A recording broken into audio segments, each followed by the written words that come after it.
kami sarankan juga kemarin. Artinya kenapa pentingnya uji publik ini, tentu pelayanan selama ini utamanya kepala-kepala sekolah yang sudah apa, tentunya kan ada masukan-masukan beberapa dari masyarakat atau dari berbagai pihak untuk terkait dengan layanan pendidikan, khususnya satuan pendidikan di mana kepala sekolah itu bertugas. Itulah barangkali gambaran-gambaran dan kita akan diskusikan hari ini. Yang pasti bahwa kami pemerintah Kota Makassar, Bapak Wali Kota Makassar tetap merujuk kepada Permendikbud 40. Begitu juga di dalam SK-nya beliau, begitu juga. Kami sudah buat juga KK-nya kemarin, jadi bahannya dari kami. Tapi di dalam pelaksanaan pengumuman itu melalui BKD. BKD yang siapkan semua, sisa nanti bahannya dari kami. Jadi tidak ada BKD hanya sebagai sekretariat untuk, tapi nanti sekretariatnya juga di kantor. Tetap aplikasinya dari BKD, tetapi nanti verifikasi berkasnya ini yang semua calon kepala sekolah itu kami yang panitia yang ada di kantor, dan kebetulan kalau di sekretariat kalau tidak salah di situ kemarin Pak Sekretaris Pak Minudin sebagai ketua. Jadi Pak Minudin Taraweh sebagai sekretaris dinas, sebagai ketua di situ tim sekretariat. Jadi kami di pertimbangan di sekretariat seleksi ini adalah Pak Minudin Taraweh di sini. Demikian barangkali untuk sementara sebagai bahan diskusi untuk kita mengantar. Kami berharap masukan dari Pak Halim, Pak Prof tentang ini, apalagi kita berdiskusi, kita luruskan. Jangan sampai nanti pemerintah kota mengambil, kami mengambil kebijakan syarat, kebetulan kenapa ini masuk. Nah ini kita pertegas di syarat-syarat di Permendikbud itu. Kalau bisa kita kaji, utamanya itu sertifikat pendidik. Jadi kan perlu, itu kan yang pertama, memiliki sertifikat pendidik. Nah kalau sertifikat pendidik ada dua, kita bisa tafsirkan yang sudah sertifikasi itu juga memiliki sertifikat pendidik. Itu kan salah satu. Karena memang sertifikasi itu kompetensi juga kan sama di dalam hal ini. Demikian barangkali dari kami. Terima kasih. Assalamualaikum warahmatullahi wabarakatuh. Waalaikumsalam. Terima kasih Bapak Kepala Dinas Pendidikan Kota Makassar. Bapak yang saya hormati, saya kira tadi kita mendengar beberapa poin dari Bapak Kepala Dinas perihal bagaimana kesiapan Dinas Pendidikan Kota Makassar menyikapi kebijakan akan adanya evaluasi kinerja kepala sekolah. Beliau memaparkan beberapa poin tadi yang tentu bisa menjadi bahan diskusi bagi kita semua dan mungkin bisa menjadi bahan pertimbangan bagi beberapa pihak. Untuk menguatkan apa yang telah disampaikan oleh Bapak Kepala Dinas, mohon perkenan para peserta FGD, kita mungkin mendengarkan pemaparan berikutnya dari Bapak Profesor Dr. Haji Arif Menandar Magister Pendidikan. Kepada Pak Prof kami persilakan. Baik, Assalamualaikum warahmatullahi wabarakatuh. Yang saya hormati Pak Kadis Pendidikan Kota Makassar, Pak Sekretaris Dinas, Ibu Yeni, Pak. Begini ya, ingatlah, satu-satunya perempuan di sini Mas Anda ingat. Ini juga bias gender ini Dewan Pendidikan Kota Makassar. Ada satu yang hadir.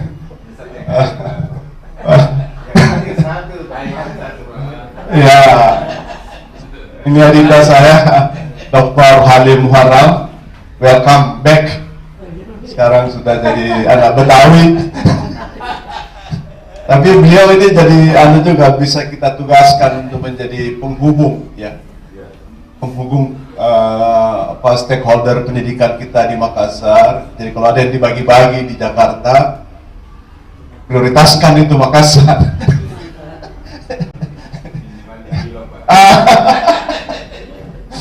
Alhamdulillah bisa datang. Saya sendiri agak masih merasa beliau kepala LPMP Sulbar, ya, itu juga membuat saya bingung. Kenapa ini Pak Alin yang kapasitasnya sudah kapasitas pusat malah dibawa ke ternyata tidak lama memang, ya. Alhamdulillah sudah di sana, dan saya kira ini set kita di Sulawesi Selatan. Para anggota sekalian, teman-teman hadir di sini, teman wartawan juga. Baik, saya meneruskan dan menyimak tadi penjelasan Pak Kadis Pendidikan. Lalu saya merasa saya punya kesimpulan beberapa hal. Yang pertama adalah kita perlu memisahkan asesmen ini pada dua hal. Yang pertama, asesmen ini kepada mereka yang masih menjadi kepala sekolah. Itu ya, jadi kalau dua. Nah, setelah itu kita melakukan asesmen untuk rekrutmen calon kepala sekolah.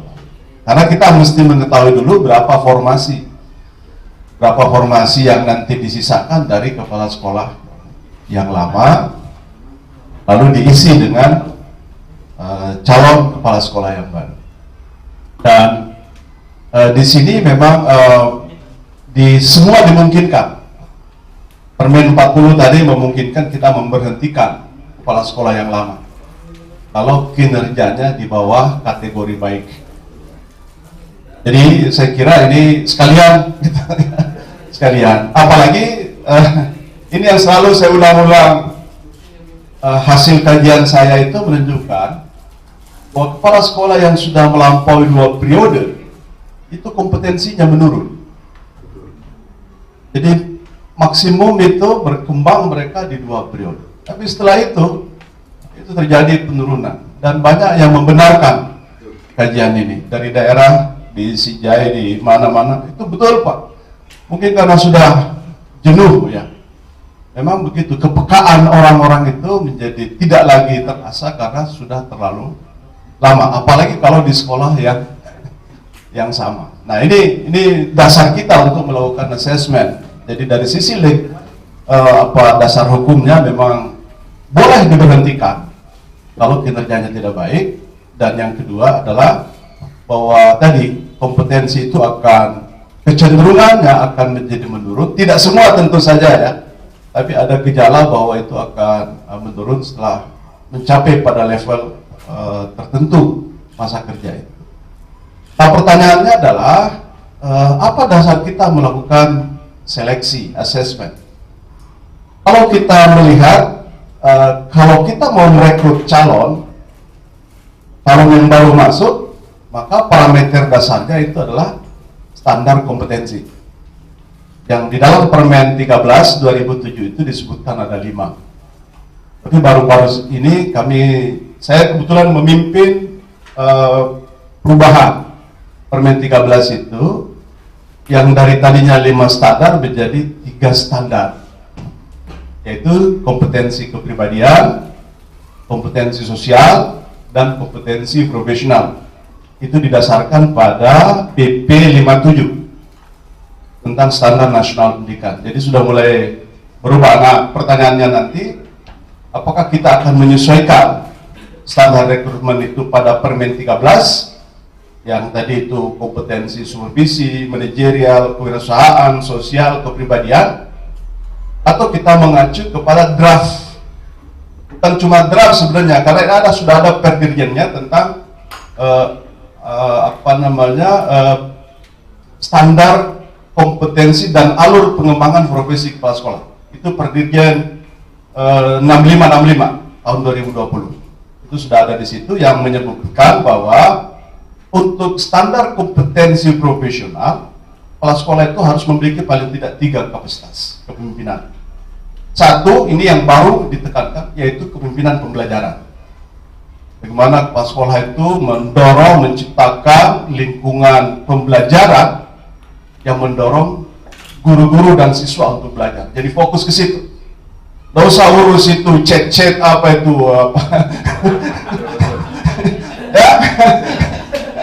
Ya, nggak usah itu pergi ke toko cari teh keramik ukuran berapa, harga berapa itu. Ciptakan itu lingkungan belajar yang membuat anak-anak punya atmosfer belajar yang bagus. Di dalam kepemimpinan pembelajaran juga di situ disebutkan bagaimana kepala sekolah memfasilitasi partisipasi orang tua sebagai sumber belajar. Nah ini, jangan cuma partisipasi dalam bentuk sumbangan. Dia bisa masuk di kelas, di sekolah membimbing, atau juga membantu mereka di rumah secara terorganisasi begitu, bukan cuma harapan-harapan, tapi memang ada sebuah sistem. Nah, yang kedua itu kepemimpinan manajerial. Pemimpinan manajerial itu intinya di situ adalah bagaimana kepala sekolah memaksimalkan sumber daya yang dimiliki, baik manusia sarpras itu untuk sebesar-besarnya bagi kepentingan pembelajaran yang terpusat kepada siswa. Itu semua giringannya ke situ. Jadi semua arahnya kepada siswa. Apapun yang kita lakukan, ya harus dilihat pada kontribusinya pada pembelajaran siswa. Nah, itu di situ. Nah, karena itu di dalam standar kompetensi yang baru itu sengaja kami masukkan itu mengenai prinsip akuntabilitas dalam tata kelola sekolah. Jadi seperti misalnya apakah ada di situ transparansi keuangan, apakah sumber-sumber daya itu. Jadi begini, kalau dulu parameter kita tersedia perpustakaan dalam jumlah buku yang bagus, cukup. Sekarang pertanyaannya jadi begitu, apakah perpustakaan itu dibaca? Itu didatangi oleh siswa. Kalau begitu kan dulu compliance ya, ada tidak terpenuhi, tidak ada peralatan lab, ada mikroskop apa segala macam. Tapi seberapa sering mikroskop itu dipakai, itu menjadi parameter di dalam standar yang kita sebut sebagai akuntabilitas. Nah, yang ketiga itu adalah kepemimpinan pengembangan sekolah, inovasi, kreativitas, kewirausahaan. Nah, itu masuk semua di dalam standar kompetensi. Nah, kalau itu kita mau perspektifnya ke situ, itu bagus sekali. Atau kita gabungkan saja, gabungkan standar yang lama dengan standar yang baru. Nah, itu bisa dicekkan itu Pak, diteskan melalui asesmen berbasis komputer. Itu bisa dilakukan seperti itu. Nah, kebetulan sebenarnya dulu waktu Pak DP masuk menjadi wali kota pertama, itu pertama kali dilakukan asesmen kalau tidak salah. Itu kerjasama dengan UNM, SMP ya, ya SMP 6 itu, dan setelah itu nggak tahu, nggak ada lagi. Oh begitu? Oh ada. Ya waktu itu masih ini ya, masih. Ya. Nah itu jadi itu tadi proses uji publik apa itu jalan semua, wawancara dan sebagainya. Ya. Jadi kita pisahkan itu dulu. Jadi ini tes untuk selain tadi syarat-syarat administratif tadi, dia guru penggerak, dia apa golongan 3B apa segala macam. Karena sekarang saya lihat kalau dulu kan 3C kita, sekarang turun 3B. Bahkan di dalam draft permen yang kita bikin ini, syarat itu sudah hilang Pak, hanya langsung kompetensi. Jadi mau golongan berapa. Apa dia kan? Itu bisa masuk. Nah itu. Jadi ini bisa kombinasi ya, karena yang penting dalam semangat draft permen yang terbaru ini adalah kepemimpinan pembelajaran itu Pak. Semua itu bisa nggak dilihat itu dalam perspektif semua berkontribusi pada pembelajaran siswa secara efektif. Nah itu satu. Yang kedua adalah bagaimana dengan penilaian atau asesmen terhadap kepala sekolah. Ini beda tentu. Kalau saya melihatnya, kalau menurut di Permendikbud 40 2021 dan Perdirjen turunannya tadi, yang Pak dulu ya Pak Mustafa kirim itu ya. Di situ disebutkan 2 kriteria untuk menilai kinerja kepala sekolah. Satu itu adalah hasil kerja. Saya cari itu indikatornya apa yang disebut indikator hasil kerja. Itu yang saya bilang tadi, juknis tapi tidak teknis. Itu tidak ada. Jadi itu terbuka peluang bagi kita untuk merumuskan itu. Ya nanti akan kalau saya jelaskan nanti di akhir nanti akan saya sebut bahwa kalau kita ingin mendefinisikan ini nanti ada beberapa indikator yang bisa kita masukkan itu dalam hasil diskusi kita. Nah yang kedua adalah perilaku. Jadi setelah hasil kerja, perilaku kerja. Tapi perilaku kerja ini normatif sekali Pak. Komitmen apa segala susah diukur ini. Komitmen segala macam Pak, ini agak kabur ya. Tapi kalau hasil kerja kita bisa tarik dari dashboard sehingga tidak ada kebohongan di sana. Apa itu dashboardnya? Pertama, akreditasi sekolah. Jadi kalau ada sekolah yang turun akreditasinya, kepala sekolahnya itu yang harus diganti. Itu NASAM itu. Kalau ada rapor rapor mutu, kalau ada rapor mutunya turun, NASAM itu ditarik dari situ. Yang ketiga, asesmen kompetensi. Nah ini kan baru 2021 kemarin, tapi 2022 ini akan dilakukan. Barang siapa, nah itu ya. Barang siapa sekolah yang turun skor literasinya dan numerasinya, nah itu salah satu indikator yang bisa kita pakai. Sekolah adiwiyata, ini kan itu, maaf, ini juga masuk dalam aspek revolusi pendidikan ya. Ini harus masuk. Prestasi olimpiade, itu masuk. Dan berbagai lomba-lomba yang lain yang dia lomba 17 Agustus, DRT apa. Ya karena itu juga ada di revolusi pendidikan. Tari, olahraga itu ada masuk. Nah sekaligus saya ingin sisipkan supaya revolusi pendidikan ini juga masuk sebagai bagian dari penilaian. Jadi ini yang saya sebut, kalau kita mau mendorong mengelaborasi hasil kerja itu, salah satunya adalah prestasi tadi, dan prestasi itu bisa dibaca di dashboard. Yang kedua adalah manajemen sekolah, di mana puncak manajemen sekolah itu bisa kita ukur pada akuntabilitas internal dan akuntabilitas eksternalnya. Akuntabilitas internal, sejauh mana program-program, anggaran-anggaran itu disampaikan, dibuka kepada stakeholder pendidikan di lingkungan sekolah. Kalau kita di ban SM itu parameternya adalah sekolah harus melakukan audit internal terhadap keuangan. Nah, apa mereka melakukan? Supaya ini inti ya. Kalau kita bicara integritas apa segala macam, intinya itu di akuntabilitas. Tidak usah lagi wawancara komitmen apa segala macam, tapi apakah guru tahu ini aliran keuangan itu kemana.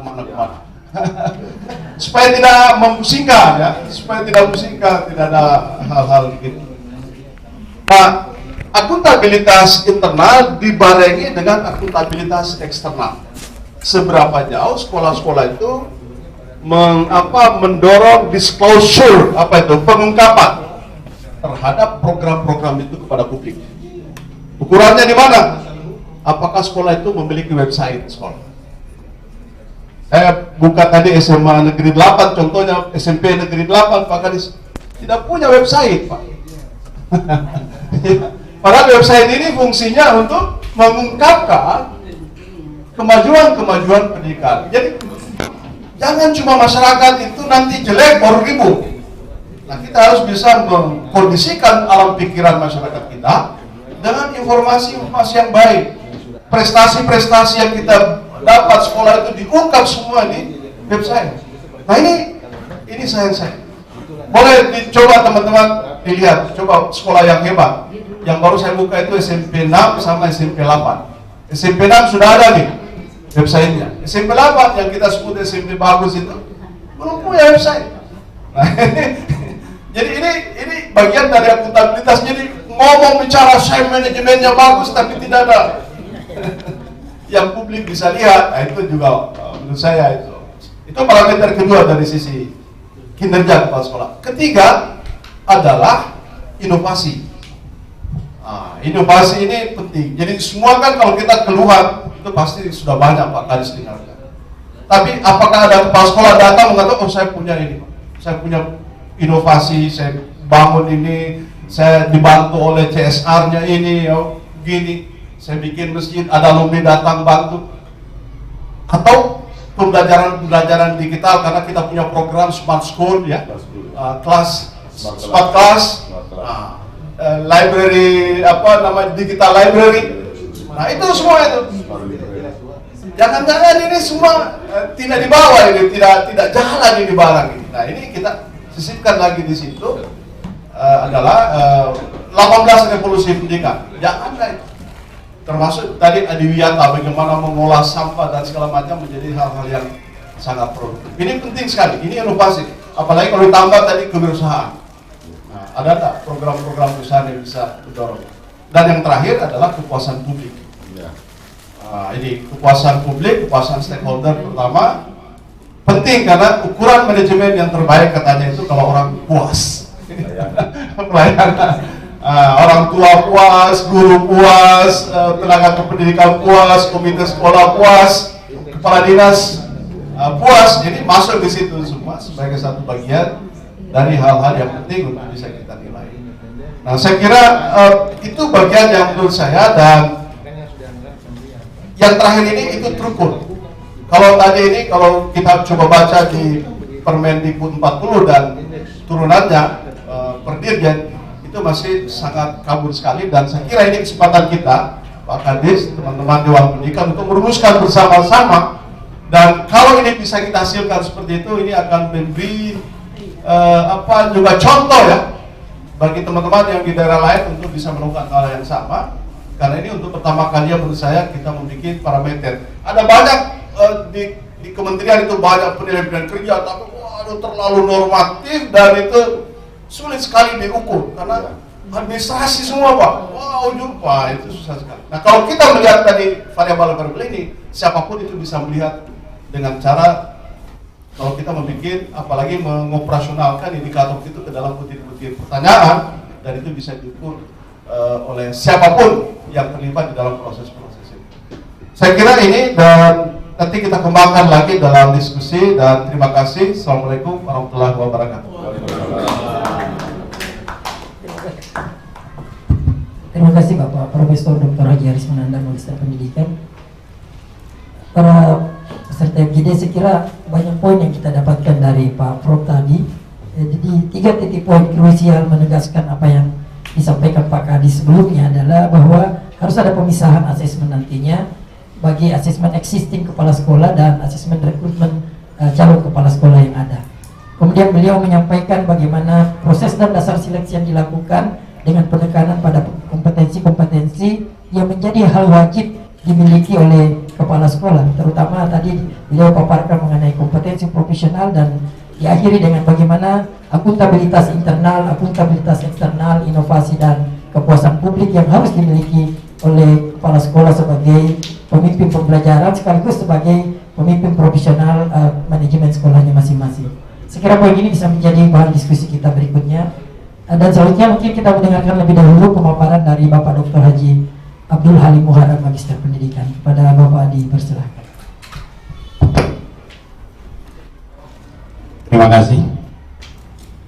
Sesungguhnya kalau sudah bicara Pak Prof Aris ini semuanya sudah selesai barang-barang. Ini moderator salah susun acara ini. Kita yang banyak berkecimpung di sini dulu, yang menjadi kepala sekolah dulu. Baik, terima kasih. Bismillahirrahmanirrahim. Assalamualaikum warahmatullahi wabarakatuh. Selamat pagi, salam sehat untuk kita semua. Alhamdulillah wa syukurillah, la haula wala quwwata illa billah.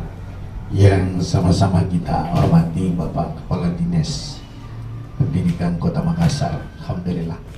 Ini satu bentuk kecintaan pada kita. Kesibukannya beliau alhamdulillah tapi bisa hadir bersama dengan kita. Patut diapresiasi bagi. Yang saya hormati guru kami Pak Prof Aris Mananda ini.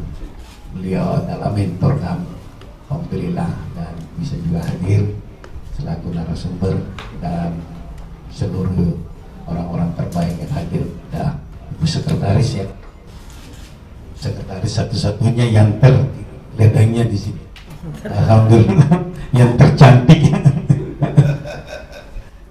Ibu Sekretaris Dewan, wakil ya, oh Ibu Wakil.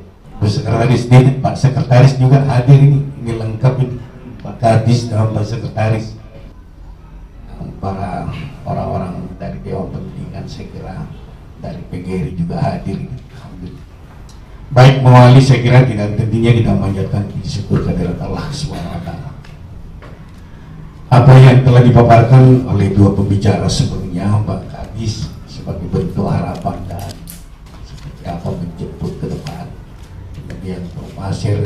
Prof. Aris sudah memberi berbagai informasi dan seiring dengan tuntutan kekinian. Oleh karena itu pada kehadiran kebersamaan kita ini untuk menyikapi apa yang menjadi harapan besar dari Dewan Pendidikan yang bersejalan dengan Pemkot dalam menghadirkan kepala sekolah yang seperti apa yang kita harapkan seiring dengan tuntutan perjalanan dalam memberi layanan maksimal. Izin, kebetulan saya memang sudah bertugas di pusat, kemudian 2-3 hari, 1-2 minggu ini saya mendengar berbagai ada kesimpulan sederhana yang saya dapat dalam perjalanan kebijakan kementerian yang selama ini yang kita selalu bekerja berdasarkan aturan regulasi yang ada. Itu yang kita ingat. Ternyata dalam perjalanan pemberian pelayanan di kementerian itu memang cenderungnya adalah seperti apa kebutuhan ke depan, sehingga terkadang ada yang sudah menjadi regulasi itu tidak dijadikan acuan ketika acuan itu tidak menuju pada apa yang menjadi kebutuhan untuk besok. Jadi yang selalu memang diprogramkan apa yang menjadi kebutuhan besok. Nah itu kira-kira nah seiring apa yang kita bahas pada ini terkait dengan asesmen terkhusus para kepala sekolah, saya mungkin bisa sedikit mereview apa yang terjadi di program Merdeka Belajar ini. Salah satu episodenya adalah kehadiran guru penggerak, kehadiran kepala sekolah penggerak. Kepala sekolah bagi guru sekolah penggerak itu memang yang diangkat menjadi atau yang dipilih menjadi kepala sekolah penggerak itu adalah kepala sekolah yang terbaca apa yang sudah dilakukan, kemudian apa yang menjadi harapan ke depan itu diminta untuk mempresentasikan seperti apa langkah-langkah untuk memberi jawaban yang menjadi harapan.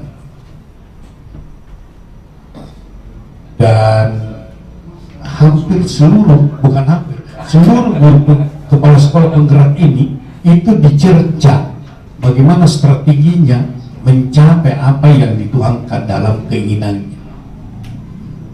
Jadi sejalan apa yang disampaikan oleh Pak Prof berdasarkan hasil kajiannya bahwa kepala sekolah ketika sudah 8 tahun memang ada kejutan. Dan bukan hanya kepala sekolah, siapapun kalau sudah. Kenapa di swasta setelah 2 tahun itu memang diperbankan itu sudah dipindah, karena 1 tahun itu belajar. Kesuksesan sebuah usaha itu hanya ukurannya 1 tahun. 1 tahun itu baru bisa kita prediksi bahwa ini sukses atau tidak. Nah, ibu dan bapak sekalian yang saya hormati, terkait dengan asesmen apa yang telah disampaikan oleh Pak Kadis, saya kemarin memang bicara langsung dengan Pak Direktur terkait dengan ini, apa yang perlu kami sampaikan, termasuk regulasi rupanya ini tidak ada yang dianggap bahwa terselesaikan, tetapi beliau bahwa dalam menata terkait dengan kehadiran kepala sekolah, seluruh aturan masih bisa menjadi rujukan. Ada memang satu jawaban kemarin yang keluar Permen 18 terkait dengan peralihan fungsi, jadi tidak fungsi ganda lagi kepala sekolah. Jadi saya kira Permen berapa itu tidak lagi jadi pengangkatan guru menjadi kepala sekolah dan tidak jadi menjadi tugas tambahan. Sudah tidak lagi menjadi tugas tambahan. Itu Permen nomor 19 ya, bukan. Permen 28. Permen Diknas nomor 28 tahun 2010 tentang petugasan guru sebagai kepala sekolah. Kemudian terakhir ini ada pengangkatan guru sebagai kepala sekolah nomor 6. Selanjutnya ada nomor 40. Jadi pengangkat Permen nomor 40 itu lebih sedikit penekanannya pada kehadiran guru penggerak dan juga guru yang bertugas di luar negeri yang akan dijadikan kepala sekolah. Bapak dan Ibu sekalian, terkait dengan penugasan terhadap kepala sekolah, apalagi dengan kehadiran guru penggerak yang menjadi esensi pengangkatan kepala sekolah, yang menjadi pertanyaan bagaimana guru-guru yang telah mendapatkan NUKS, NUKS. Nah, rupanya seluruh guru yang telah mendapatkan NUKS itu masih terbuka peluang untuk diberi amanah menjadi kepala sekolah, tetapi tetap melalui dinamika secara internal oleh dinas pendidikan, termasuk umur tadi. Saya kira ketika memang sudah mencapai lebih dari 56 sekalipun punya NUKS, saya kira karena waktu yang menghendaki demikian, maka dengan sendirinya ada sebuah kebijakan yang harus kita lakukan supaya teman-teman yang merasa seperti ini ada pertimbangan yang jelas yang menjadikan mereka tidak menjadi bumerang. Kemudian kepala sekolah yang sudah menjabat, kemarin waktu kehadiran program sekolah penggerak ada MOU antara Kementerian Pendidikan dengan pemerintah kabupaten kota. Waktu pertama pelantikan Pak Dhani, saya 3 kali bertemu dengan beliau untuk mengingatkan terkait dengan EKI. Tetapi beliau bahwa itu bukan saya yang tanda itu PJS. Saya bertemu kedua kalinya, nanti ketiga kalinya beliau memahami bahwa tidak totalitas kepala sekolah ini sudah menjadi sekolah penggerak, baru 7 orang. Tetapi 7 orang ini sekalipun ada agreement itu, ketika dalam perjalanannya ada hal-hal yang tidak berkesesuaian dengan etika, itu juga dibolehkan. Itu dibolehkan.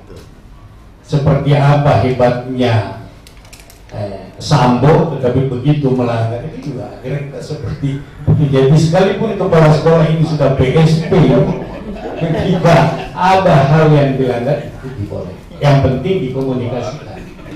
Yang penting dikomunikasikan. Tetapi ingin saya sampaikan di sini bahwa sejalan dengan itu, memang pendidikan sekarang, penguatan pendidikan adalah sasarannya adalah anak didik. Makanya istilahnya pelajar Pancasila. Jadi kira-kira nanti bahwa dalam membuat sebuah rekrutmen ini, kepala sekolah siapa yang bisa kira-kira menenteng 6 unsur itu: kemandirian, kegotong royongan, kemudian inovasi dan kreativitas. Saya kira tertuang dari dalam, tinggal nanti instrumennya seperti apa. Seperti apa. Kalau dulu memang kita selalu memahami bahwa 3 spektrum yang menjadikan anak bangsa ini hebat adalah guru, kepala sekolah, pengawas. Dari 3 ini memang yang agak strategis adalah kepala sekolah. Tetapi dalam perjalanannya, begitu kita maksimalkan penanganan kepala sekolah, sehingga lahirlah bahwa yang boleh menjadi kepala sekolah punya NUKS, harus tamat diklat. Ini ternyata dalam perjalanan 1 tahun tidak menjaminkan perubahan karakter anak didik. Sementara bahwa yang menggantikan kita besok adalah siswa ini. Oleh karena itu berubah sasaran bahwa untuk melahirkan anak didik yang hebat, pelajar Pancasila ini adalah yang paling bersentuhan dengan siswa itu adalah guru. Maka berubahlah kebijakan bahwa harus guru yang dititipkan amanah besar untuk kehadiran anak didik yang hebat. Maka muncullah adalahnya guru penggerak. Kenapa guru penggerak dilatih selama 9 bulan? Karena memang dalam pelajaran, dalam pembinaan 9 bulan itu, di sana sudah dititipi ilmu-ilmu manajemen, ilmu-ilmu tata kelola, sehingga pada gilirannya pemilihan kepala sekolah, maka guru penggerak ini menjadi unsur atau menjadi bahagian yang atau menjadi sasaran untuk pengangkatan kepala sekolah. Makanya dilatih selama 9 bulan. Saya bilang, kenapa 9 bulan? Supaya tidak prematur lagi. 9 bulan. Hanya memang kemarin beberapa diskusi kita dengan guru penggerak, saya bilang selamat, Anda jadi calon kepala sekolah. Apa memang mau jadi kepala sekolah setelah apa memang keinginannya ingin menjadi kepala sekolah sehingga masuk program sekolah pun? Karena yang menjadi sekolah guru penggerak adalah orang-orang hampir umurnya ya kemampuannya. Oleh karena itu mungkin melalui bincang-bincang itu mungkin nanti dari Dewan, dari Dinas mungkin perlu ada tahapan terkait penguatan calon kepala sekolah ini dari sisi attitude, dari sisi kematangan seperti yang disampaikan tadi Pak Prof terkait dengan perilaku kerja ya Pak, gitu. Bagaimana kemasannya, saya kira ini perlu ada sentuhan. Kenapa Nabi diangkat menjadi Rasul setelah 40 tahun?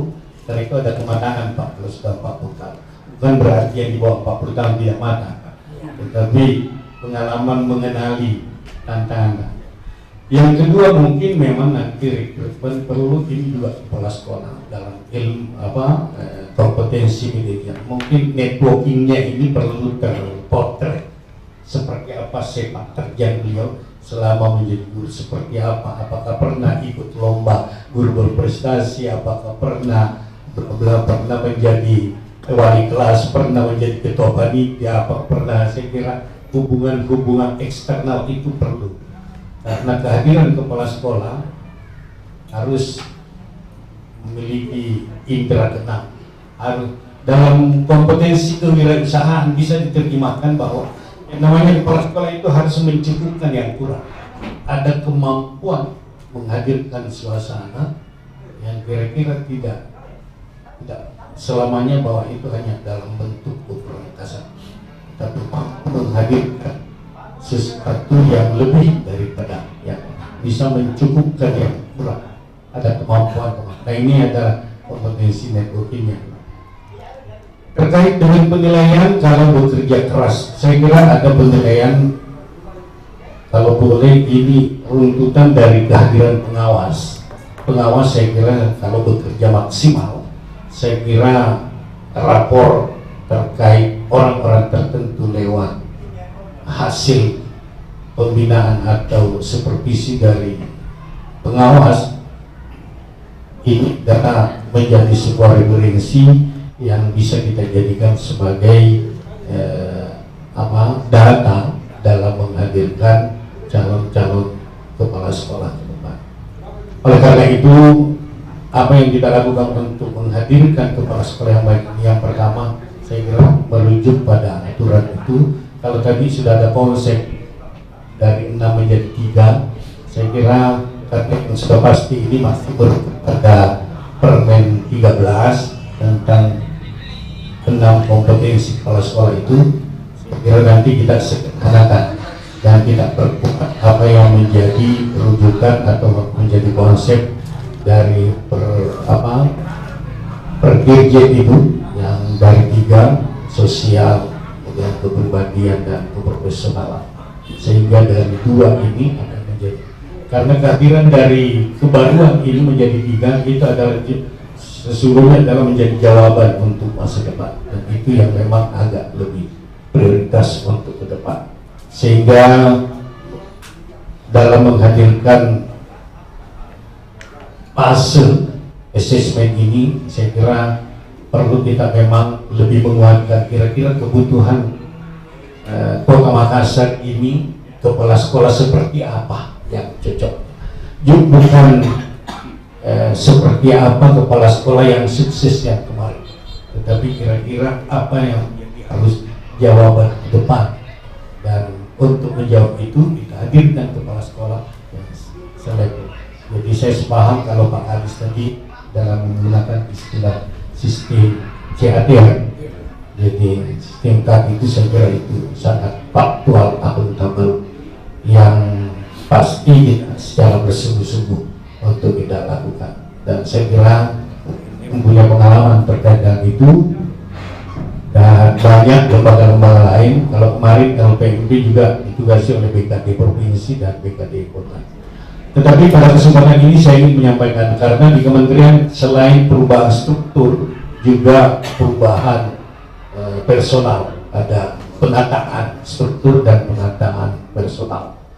Penataan struktur untuk menangani terkait dengan kepala sekolah, guru pendidik dan tenaga pendidikan. Sekarang ada lembaga baru namanya Balai Besar Guru Penggerak, yang tadinya ex BP PAUD. Kemarin sudah dilantik pimpinannya Pak Arman. Nah, saya kira untuk terkait dengan pendidik dan tenaga pendidikan perjugaannya, karena BPGP itu adalah garis lurus dengan Direktorat Guru dan Tenaga Pendidikan. Kalau Direktorat Dasmen itu berkaitan dengan lembaganya. Jadi dan tentunya terkait dengan 8 standar, memang 7 standar dikawal. Untuk pendidik dan tenaga pendidikannya itu ada di BGP. Hanya untuk BPPMP seluruh jenjang pendidikan sudah masuk di sana. Jadi PAUD, SLB dan seluruh. Terakhir, mudah-mudahan ini Pak Kadis tidak masuk. Kemarin kami di rapat dan hari ini diturunkan semua. Ada program di cut off pada tanggal 31 Agustus terkait dengan penerimaan dana BOS. Saya lihat Sulawesi Selatan ini masih ada sekolah yang tidak valid datanya, baik data guru maupun data siswa. Dan tidak sedikit sekolah satu-satunya sumber pendanaannya adalah dana BOS. Nah, kalau tidak masuk di cut off ini, itu suatu salah. Kalau tidak masuk dan sekolah itu aktif, ketika sekolah negeri tanggung jawabnya Pemda, ketika sekolah swasta menjadi tanggung jawabnya yayasan. Dalam perjalanan itu untuk Dapodik ini kelihatannya ada yang kita temukan terkait dengan operator. Tidak sedikit sekolah dioperatori oleh bukan orang-orang sekolah, dan ini rawan. Ini rawan. Operator selama ini hanya ada 2 yang dioperatori, yaitu data siswa dengan data guru. Sementara besok ada namanya profil pendidikan, rapor pendidikan, yang sumbernya asesmen AM dengan Dapodik. Oleh karena itu Dapodik ini saya kira perlu menjadi perhatian untuk kita, dan mudah-mudahan operator ada keberpihakan kita bagaimana operator memberi data yang akuntabel. Saya baru 2 minggu sudah berapa anggota DPR saya layani, dan rata-rata adalah DAK yang dibicarakan, dan DAK tidak ada lagi pembicaraan kecuali merujuk pada data Dapodik. Dapodik setelah kita garis tarik benang merahnya itu tidak sedikit, karena itu ada kekeliruan pendataan. Termasuk ada kepala sekolah, ada sekolah yang belum definitif kepala sekolahnya. Nah, saya kira ini sangat menjadi gangguan memang. Oleh karena itu saya sangat apresiasi ini. Saya ada apresiasi jujur, kementerian itu banyak berkiblat ke Sulsel, termasuk mengasah ada beberapa program-program yang termasuk ini asesmen kepala sekolah. Karena ketika kepala sekolah tidak definitif, banyak hal-hal yang tidak menjadi kesempatan. Karena itu kita apresiasi untuk segera melakukan. Saya kira demikian.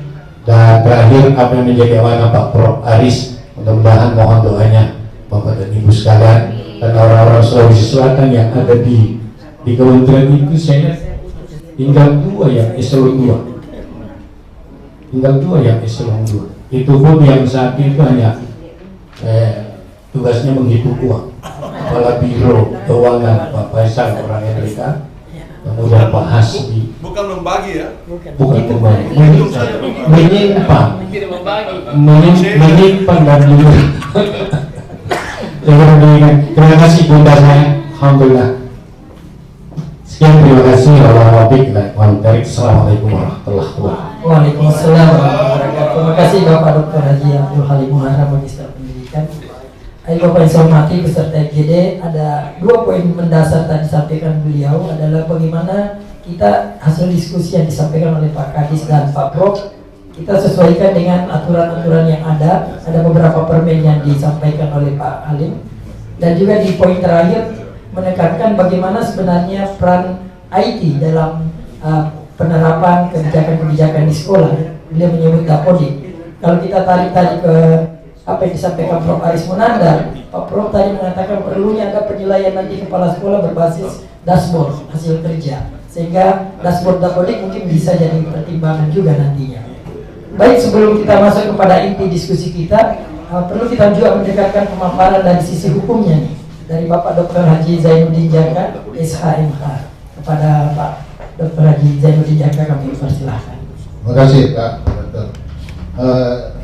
Saya tidak ingin bicara terkait substansi pendidikan ini karena pakarnya semua hadir di sini, termasuk dari Dewan Pendidikan. Ya, saya diberi tugas untuk melihat Prof dari aspek hukum yang sudah disampaikan oleh Dr. Nah, yang pertama ingin saya sampaikan khususnya ke Kadis Pendidikan, bahwa saya melihat kita banyak bicara regulasi-regulasi yang dikeluarkan oleh Kementerian Pendidikan, tapi tidak ada satupun yang menyinggung bahwa kita punya Kota Makassar itu regulasi sendiri, Pak Kadis. Kayaknya Pak Kadis sendiri sampai lupa. Kita punya Perda nomor 1 2019, Pak.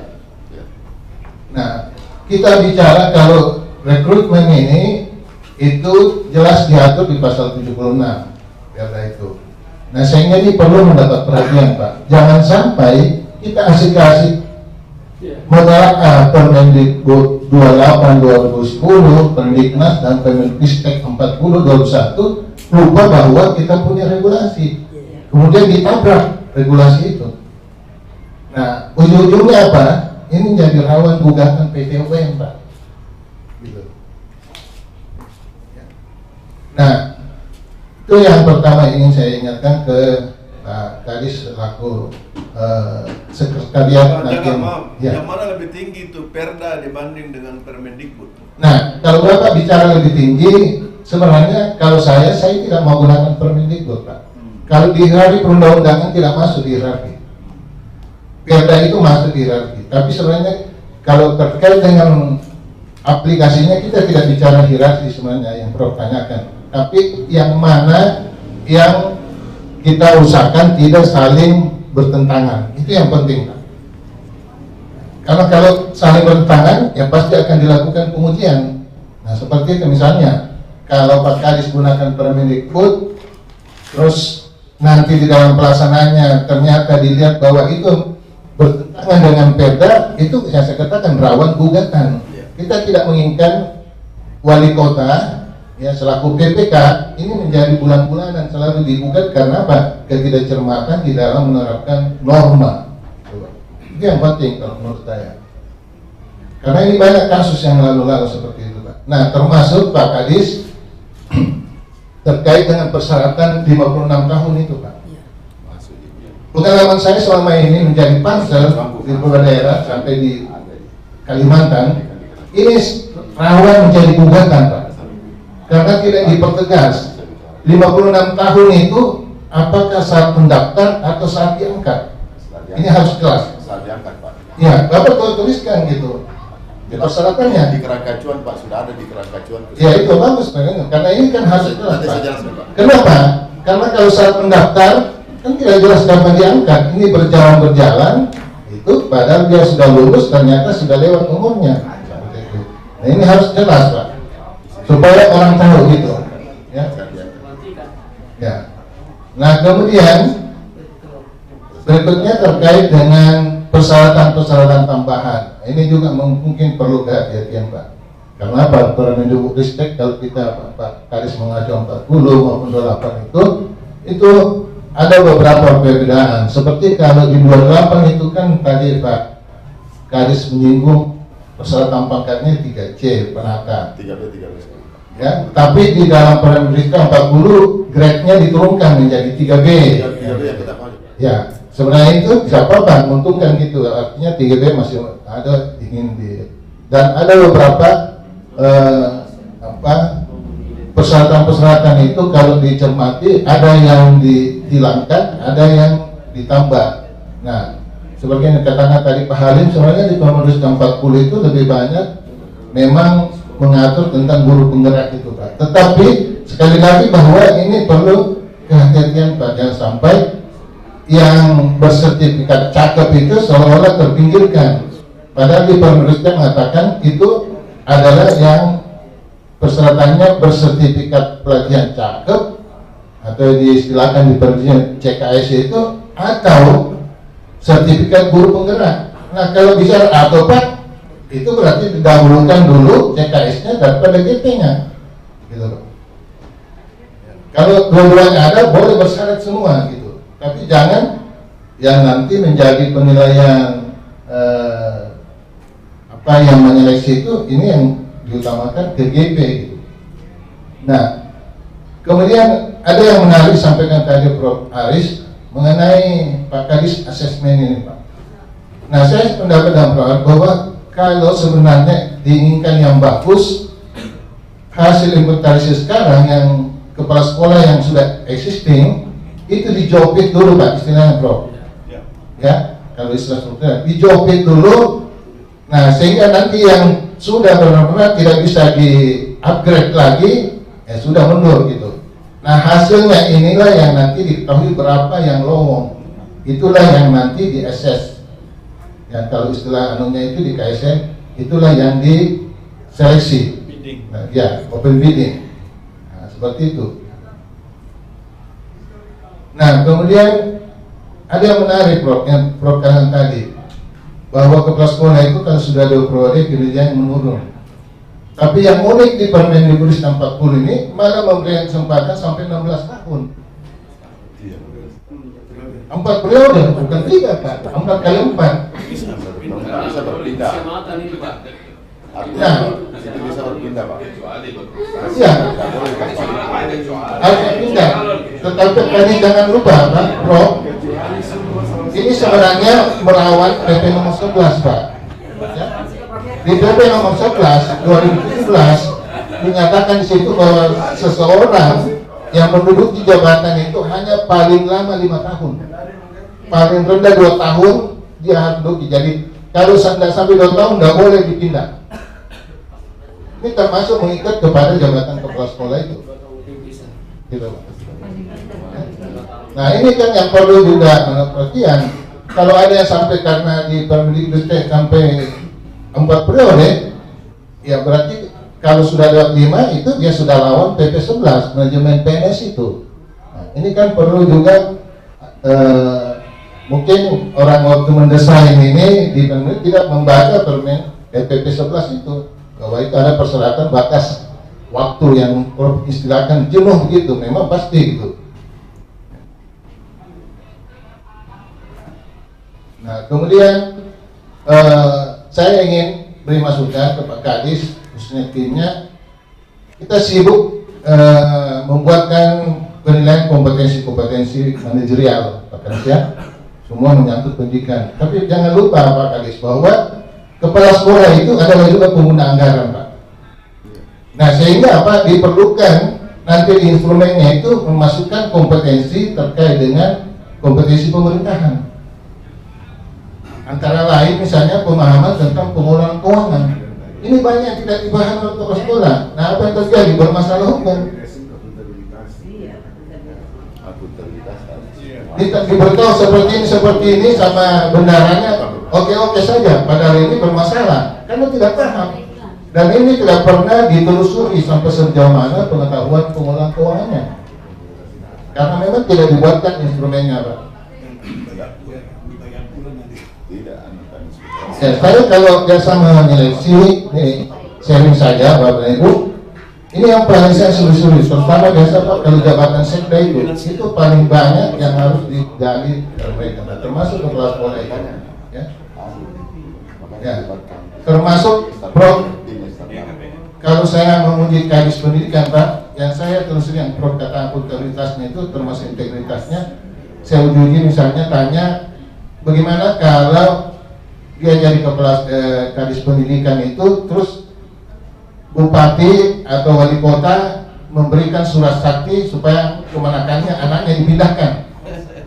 Saya ingin tahu integritasnya. Kalau dia kata oh saya harus ikut Pak, sudah selesai pembicaraan. Saya tidak rekomendasikan. Seperti itu. Ya kan? Nah seperti itu yang perlu mungkin dari Bapak.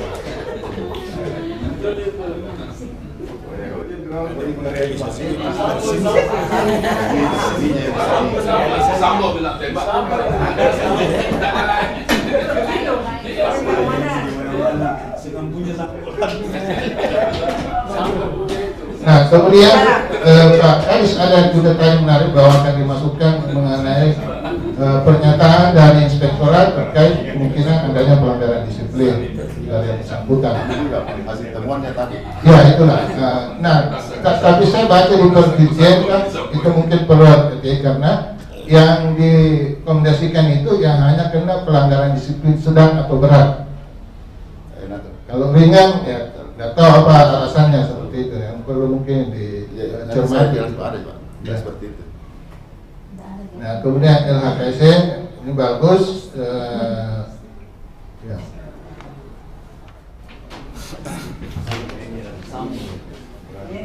Nah ya saya kira itu dari saya. Bapak Moderator, terima kasih. Assalamualaikum warahmatullahi wabarakatuh. Terima kasih kepada Bapak Dr. Haji Zainuddin Jaka SHMH.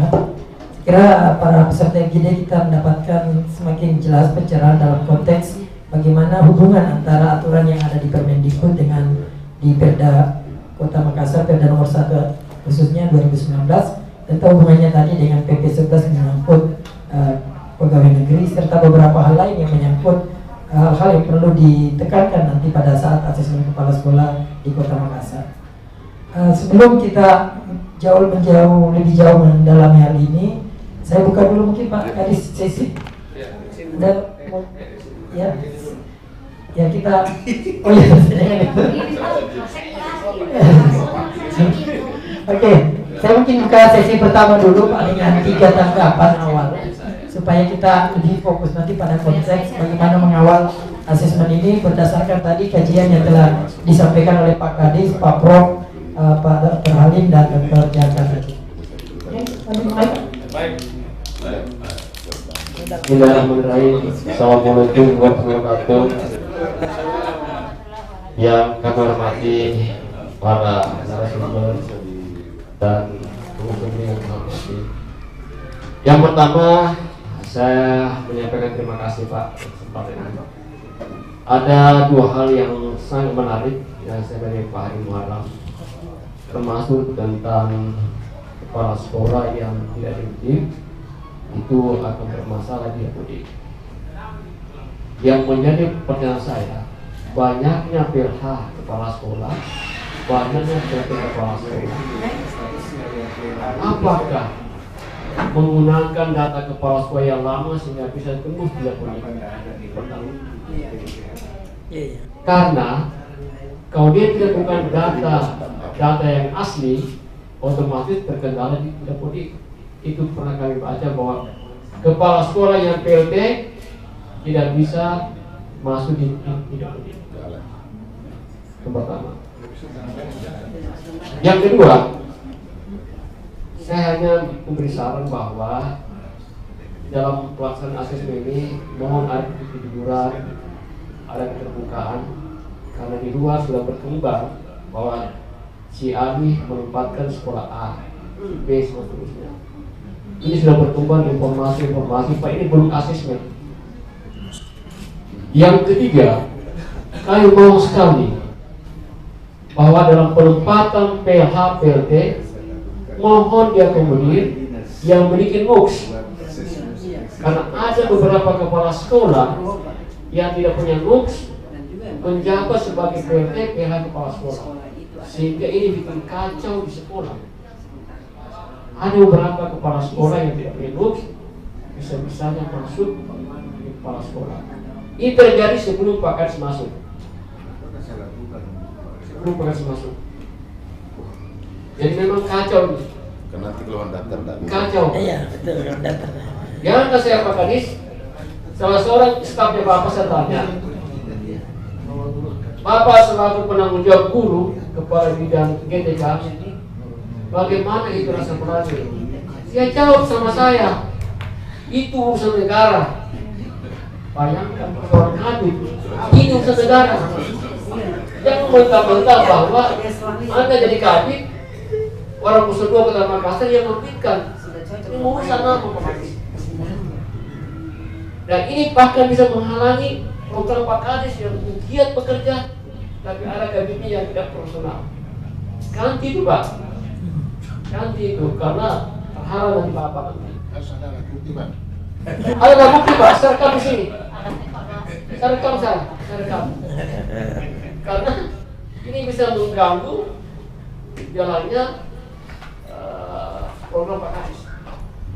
Kalau satu bidang yang seperti ini bisa mempengaruhi apalagi Programnya DP.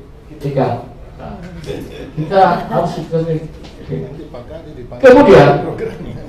menyangkut tadi kepala sekolah yang sudah kepala sekolah, saya sebenarnya dengan Pak Jaka bahwa ada data berapa kepala sekolah yang usia 57, 58, 59 dan mau pensiun. Jadi kalau katakan mau pensiun bulan 10 ya Jangan. terima kasih lah. Terima kasih. Pokoknya yang masih kerja sedikit terima kasih dalam penggantiannya. 6 bulan sebelumnya sudah keluar. Ya. Jadi itu proses mohon saya tidak membahas tentang aturan. Ini aturan sudah jelas. Yang saya minta adalah bagaimana ada keterbukaan, ada kejujuran dalam rangka pengangkatan kepala sekolah yang secara profesional. Terkait untuk guru penggerak, memang tadi guru penggerak itu telah mengikuti proses pembelajaran selama 9 bulan. Dan perlu diingat juga bahwa itu bukan tetap ada sunya. Di dalamnya tidak memahami tentang bagaimana manajemen sebagai kepala sekolah. Sehingga kalau saya berpandangan, kalau orang yang bagus, cerdas dan sebagainya, ya kenapa tidak kesempatan untuk berpenggerak. Saya kira ini Pak yang saya sampaikan sekali lagi bahwa saya hanya menyarankan mohon ada kebukaan, kejujuran supaya informasi ini tidak keluar seperti ini bahwa yang saya ini asesmen hanya sebagai hanya sebagai dasar saja untuk membuatkan dan seterusnya. Karena sendiri suara-suara sudah berkembang Pak, berkembang ini. Termasuk tadi dari Prof tadi bahwa itu kepala sekolah jangan semua pelicin dan sebagainya. Benar juga itu Pak Prof. Benar juga itu tidak salah. Itu tidak salah karena di sekolah itu ya kepala sekolah harusnya kepala sekolah jangan mengurusi hal seperti itu. Dan Pak Kades juga pernah menyampaikan seperti itu. Jangan mengurusi itu.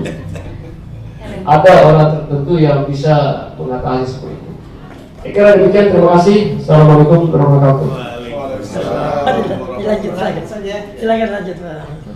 Baik, Bismillahirrahmanirrahim. Assalamualaikum warahmatullahi wabarakatuh. Selamat siang, salam sejahtera untuk semuanya yang saya hormati Pak Kadis, Pak Prof, Pak Materi. Apa yang Bapak paparkan bagi saya ini sangat luar biasa dalam rangka rekrutmen kepala sekolah kalau sekarang ini beri nama asesmen. Dari apa Bapak kan saya bisa sedikit menarik satu benang merah bahwa sesungguhnya memang banyak hal yang harus kita perhatikan dalam proses rekrutmen ini. Satu di antaranya seperti yang disampaikan oleh Bapak berempat, kinerja kepala sekolah menurut Pak Prof setelah dia 2 periode, dan ini benar. Mungkin faktor usia atau juga mungkin dari faktor pengalaman. Lalu kemudian ada Permen Dikbud 28/2010 seorang kepala sekolah tidak bisa menjabat lebih dari 16 tahun. Pertanyaannya kemudian adalah, apa masih bisa dipertimbangkan setelah lewat itu? Kalau lebih dari 2 periode mungkin tidak masalah karena memiliki prestasi misalnya yang luar biasa, atau mungkin ada hal-hal lain yang bisa menjadi pertimbangan kita lanjut pada periode ketiga dan keempat, mungkin tidak masalah. Kalau sudah periode keempat selesai 16 tahun menjadi kepala sekolah, apakah ini masih bisa dipertimbangkan? Ini jenuh pasti, dan saya yakin di Makassar ini kalau kita mungkin saya tidak tahu persis, mungkin ada mereka yang sudah lebih menjabat khususnya di sekolah dasar. Ini yang kedua. Yang kedua, berikutnya terkait dengan guru penggerak di Makassar ini, seperti yang disampaikan oleh Pak Kadis, ada 314 kepala sekolah yang mau dicari. Lalu SD ya, kemudian ada SMP 55. Sementara guru kita yang ada di guru penggerak sebagai guru penggerak itu hanya Sedikit saja. Nah, ini Yang swasta banyak. Taruhlah jalan keluarnya adalah Swasta ya. jalan keluarnya adalah mempertimbangkan kepala sekolah yang ada sekarang ini mungkin tetap menjadi kepala sekolah yang diprioritaskan. Kalau sekiranya memang masih evaluasi untuk menjadi kepala sekolah dan dilanjutkan sebagai kepala sekolah, karena guru penggerak ditambah dengan guru yang sudah cakep misalnya, itu tidak akan sampai. Sehingga dengan demikian memang kalau bisa guru kepala sekolah yang ada sekarang ini mungkin masih bisa dipertimbangkan, bisa lanjut dan tahan yang sudah dipilih maksudnya yang saat ini sudah dimiliki jabatan sebagai kepala sekolah. Lalu berikutnya, tidak lanjutnya ya. Lalu berikutnya apa yang disampaikan Pak Alim Haram, Pak Perjaka. Ini kepala sekolah juga saya bisik-bisik Pak Septis. Ternyata kepala sekolah sekarang ini menjadi KPA. Iya. Menjadi KPA. Dia adalah kuasa pemerintahan negara. PA-nya ini adalah Pak Kadis ya. KPA kalau dana bos kan. Kalau dia RPBD dia PA. Pengguna anggaran dia. Kalau apa? Kalau dia dari APBD. Dari APBD. Pengguna anggaran dia. Dia pengguna anggaran. Iya. Kalau dana bos dia KPA, kuasa pengguna anggaran. Kuasa pengguna Ini anggaran. hanya ada di Jakarta. Saya kira saya konsisten juga apa yang disampaikan Pak Suwarma. Kurang elok kalau sekiranya kepala sekolah mengurusi keuangan, mengurusi cek, ya oke lah keuangan karena dia bertanggung jawab di situ sebagai KPA, mengurusi cek, mengurusi PP blok dan sebagainya. Tapi dia lebih pada manajerial kepala sekolahnya. Kalau saya ya, menurut saya yang perlu dilatihnya adalah bendaharanya, karena ada bendahara di situ, bendahara kepala sekolah yang diangkat. Dan mungkin ini diterapkan oleh Kadis paling tidak selaku bendahara. Ini yang harus dilatih, dan jangan seorang kepala sekolah jangan coba-coba tanda tangan sebelum ada paraf. Nah, makanya harus karena tahu ini harus dilatih. caranya dia mengelola keuangan. Ya itulah, paling tidak ya gambaran umumnya oke lah. Ini yang paling penting adalah bagaimana sekolah mau manage sekolahnya, bukan urusan-urusan lain. Ya, fokusnya ke situ. Jadi menurut saya yang dilatihnya adalah KPA-nya.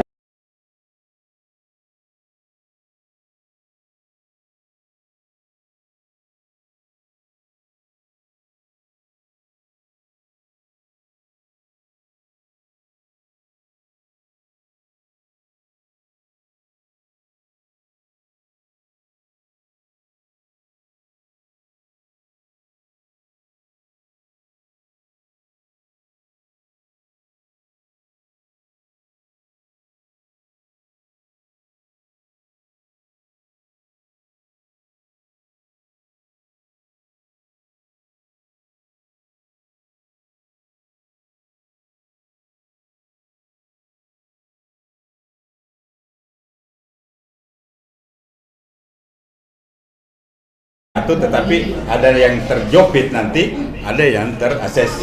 Iya, ini nanti pasti. Karena Instrumennya tadi yang berbeda ya. Iya Pak, karena Pak Kadis sudah sampaikan tadi juga bahwa kan ada nanti seleksi administrasi. Dan sebenarnya ada 3 konteks di sini nanti, ada seleksi administrasi, ada CAT, ada CAT, kemudian ada wawancara. Jadi tiga ini publik dulu. Iya. Kemudian nanti ada nanti sebelum Uji publik dulu, sebelum wawancara wawancara. itu akan ada uji publik Pak. Uji publik terhadap calon-calon peserta yang memang sudah lulus administrasi. Kasek. Ya. Pak Prof, tapi itu perlu mungkin mendapatkan kadis Pak. Sebenarnya CET itu jangan terlalu besar persentase penilaiannya, karena itu kan berbahaya. Ada memang yang bagus kinerjanya tapi belum begitu nanti jadi perlu dipertimbangkan dia tidak terlalu besar. Enggak, kita sudah ada semua bobotnya nanti Pak. Dan Iya itu tuh sudah ada. ada, ya. Ini saran Ada aja. bobot.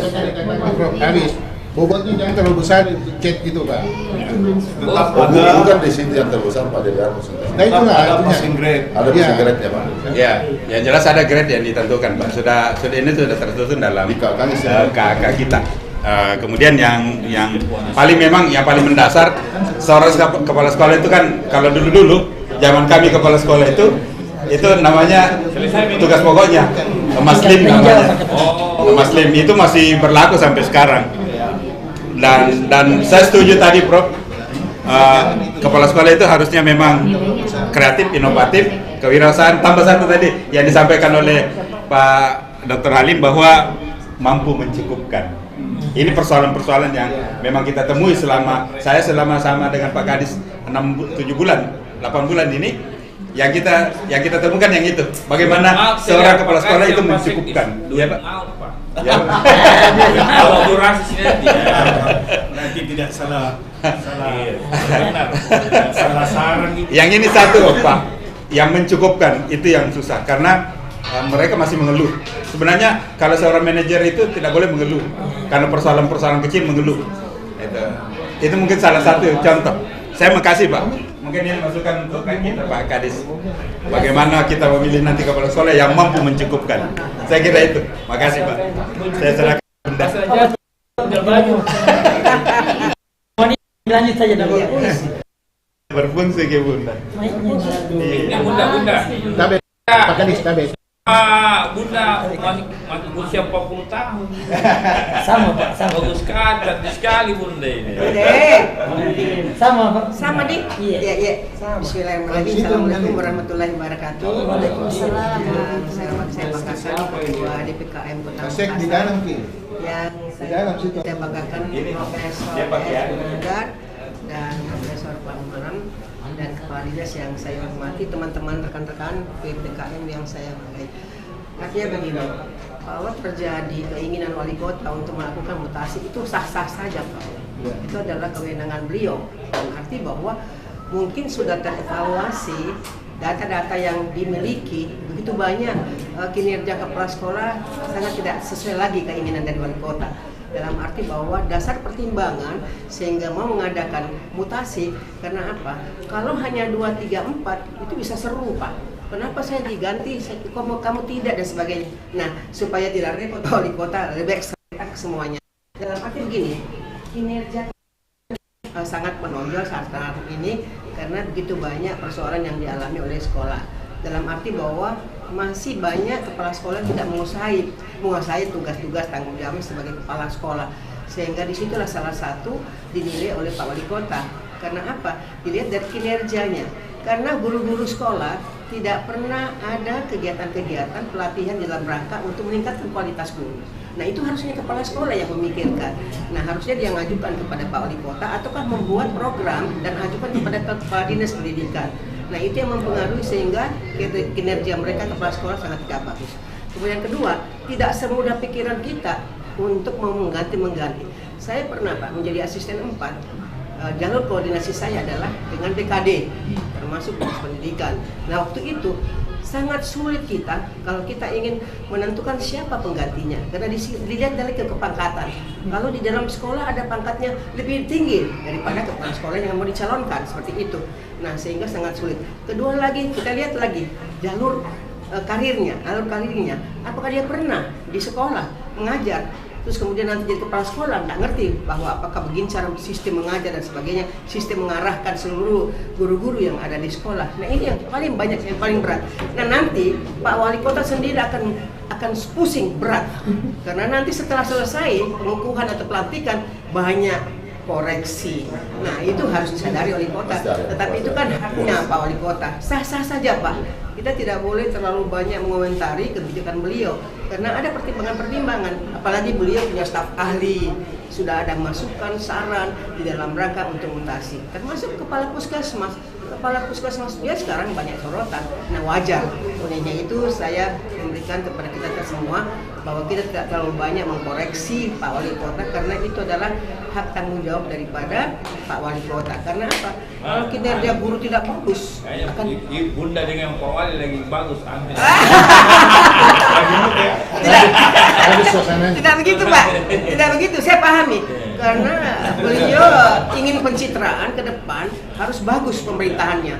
Nah, kalau orang duduk bukan dari alur pemerintahan, ambil saja asal dia adalah ASN, tapi tidak pernah di pendidikan, sangat salah sekali. Dan mudah-mudahan Pak Wali Kota bisa juga memikirkan salah satu alternatif bahwa jangan asal mendudukan orang tanpa bukan berasal dari guru. Seperti itu. Ya, makasih. Sekian. Assalamualaikum warahmatullahi wabarakatuh. Pasti tidak bisa kalau guru. Kalau oh iya, bukan. Harus dari guru. Tidak bisa. Tidak bisa. Silakan Terima Prof. kasih. Assalamualaikum warahmatullahi wabarakatuh. Waalaikumsalam warahmatullahi wabarakatuh. Juga moderator, Tokaris, serta materi yang lainnya saya hormati. Sebenarnya yang saya mukakan kayaknya sudah terkabur semua. Hanya ada satu hal yang saya ingin sampaikan yang hubungannya dengan asesmen ini. Supaya tim itu bersiaplah kecewa. Saya pernah melakukan, tidak usah sesungguhnya kotanya. Bahkan wali kota bicara kepada saya langsung, saya percayakan kepada pasti 100%. Ternyata apa hasilnya? Yang paling top tidak diambil. Beberapa orang yang paling top tidak ada yang masuk. Kenapa? Karena tidak suku sama suku.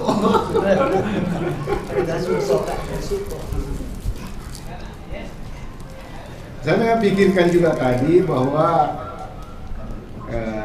bagaimana kalau yang incumbent itu dulu yang di fit and profit ya, supaya nanti ketahuan sekian kosong ya, bermudah untuk ini ya. Tapi kalau itu bisa memang berbeda instrumen dan lebih mudah ya tentu lebih. Saya juga ingin pertanyakan tadi yang PLT kasihan itu. Ada yang sudah beberapa tahun PLT itu rupanya tidak ada ya. Tidak ada dia punya kursi di situ ya, tidak ada nilainya. Kasihan juga itu. Diberi poin tidak. Tidak ada. Kasihan juga.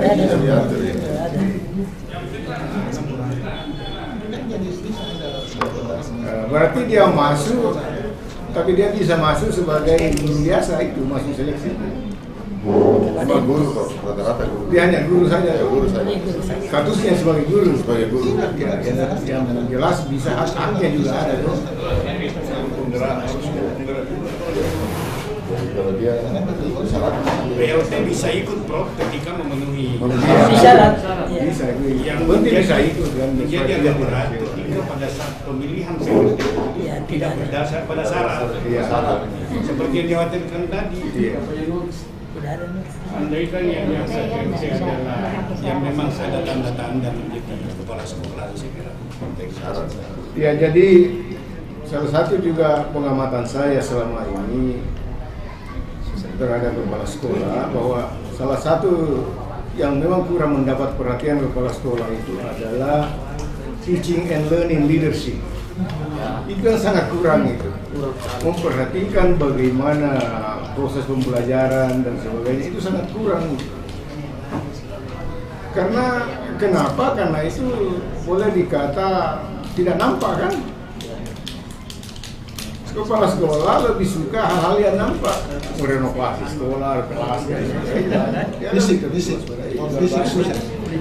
Ya, sehingga sangat kurang kepada itu proses pembelajaran itu. Bagaimana ini melihat, ya seharusnya kan secara periode itu kalau perlu dia bertemu dengan apa misalnya setiap guru mata pelajaran membicarakan apa yang masalah dalam dirinya. Tapi itu boleh dikatakan dia tidak pernah dilakukan karena perhatiannya ke situ sangat kurang. Tapi kalau dinding yang sudah kumal setnya cepat sekali. Jadi kita harapkan bahwa aspek-aspek tadi yang dikemukakan oleh Prof. Aris itu, terutama itu tadi teaching and learning leadership, kemudian yang inovatif itu. Ini kan sekarang beberapa waktu yang lalu kita membicarakan masalah teknologi. Nah, bagaimana kreativitas kepala sekolah itu inovasinya dalam penggunaan teknologi dalam pembelajaran itu. Nah, bagaimana semestinya sebenarnya sekolah itu sudah mengembangkan sistem pembelajaran online, sehingga materi itu sudah ada online semua. Jadi anak-anak di rumahnya yang punya akses bisa langsung belajar di situ, bisa bertanya kepada orang tuanya, kepada siapa saja. Dan seandainya guru tidak masuk, ya dia bisa langsung upload saja, dia lihat saja, dia baca dan sebagainya, sehingga dia bisa belajar sendiri. Saya kira itu yang ingin barangkali kalau bisa diberikan atensi terhadap pembuatan instrumen nanti itu ditekankan kepada itu ya, manajemen seperti itu. Kalau yang masalah yang lain saya kira sekarang ibu tidak bagaimana ibu dia waktu 18 tahun. Kasih lah. Saya kira itu Pak. Mantap Prof. Bismillahirrahmanirrahim. Dulu, ada asesmen sekolah swasta juga? Ya? Ada? Tidak ada. Sekolah swasta tidak ada di asesmen. Hak prerogatif. Dia bisa jadi kepala sekolah di negeri, jadi dia bikin sekolah sendiri. Supaya bisa jadi kepala sekolah. Terus. Terima kasih. Saya membaca Aran Fajar kemarin, Pak. Saya ada yang dulu minta begini dalam rangka ada asesmen bahwa guru sudah kepala sekolah itu sudah malas membaca buku. Iya. Malas baca buku. Kemudian sudah hampir malas dan hampir tidak ngurus lagi masalah SDM anak-anak. Ya. Ini rata-rata guru kepala sekolah ini seperti yang katakan Prof. Aris tadi bahwa itu yang sudah periode. Nah, ini rupanya akibatnya itu adalah karena masalah dana bos. Jadi yang rajin itu adalah membuat kwitansi. Urus seperti bilang Pak Mahmud tadi. Tetapi inilah barangkali membedakan antara sekolah swasta dan negeri. Kalau seperti yang Prof. Aris tadi punya teori itu bahwa 2 periode itu sudah cenderung menurun, tapi kalau swasta itu Prof, ada sampai 3-4-5 periode itu bisa meningkat, bagus sekolahnya. Ya, bagus sekolahnya. Nah, rata-rata kemarin juga yang dilakukan oleh Dewan Pendidikan masalah tempat itu. Kemarin kan rata-rata dijuarai oleh swasta. Oleh swasta. Nah, anak-anak sekarang itu kita ada kesepakatan di BMPS itu, Badan Musyawarah Perguruan Swasta, bahwa kita bagi kalau kepala sekolah pendidikan dan pendidikan itu dia harus urus itu masalah peningkatan sumber daya pendidikan anak-anak dan guru-guru. Yayasan itu ngurus persoalan keuangan, masalah honor guru, masalah apa dan sebagainya, itu yayasan yang punya urusan.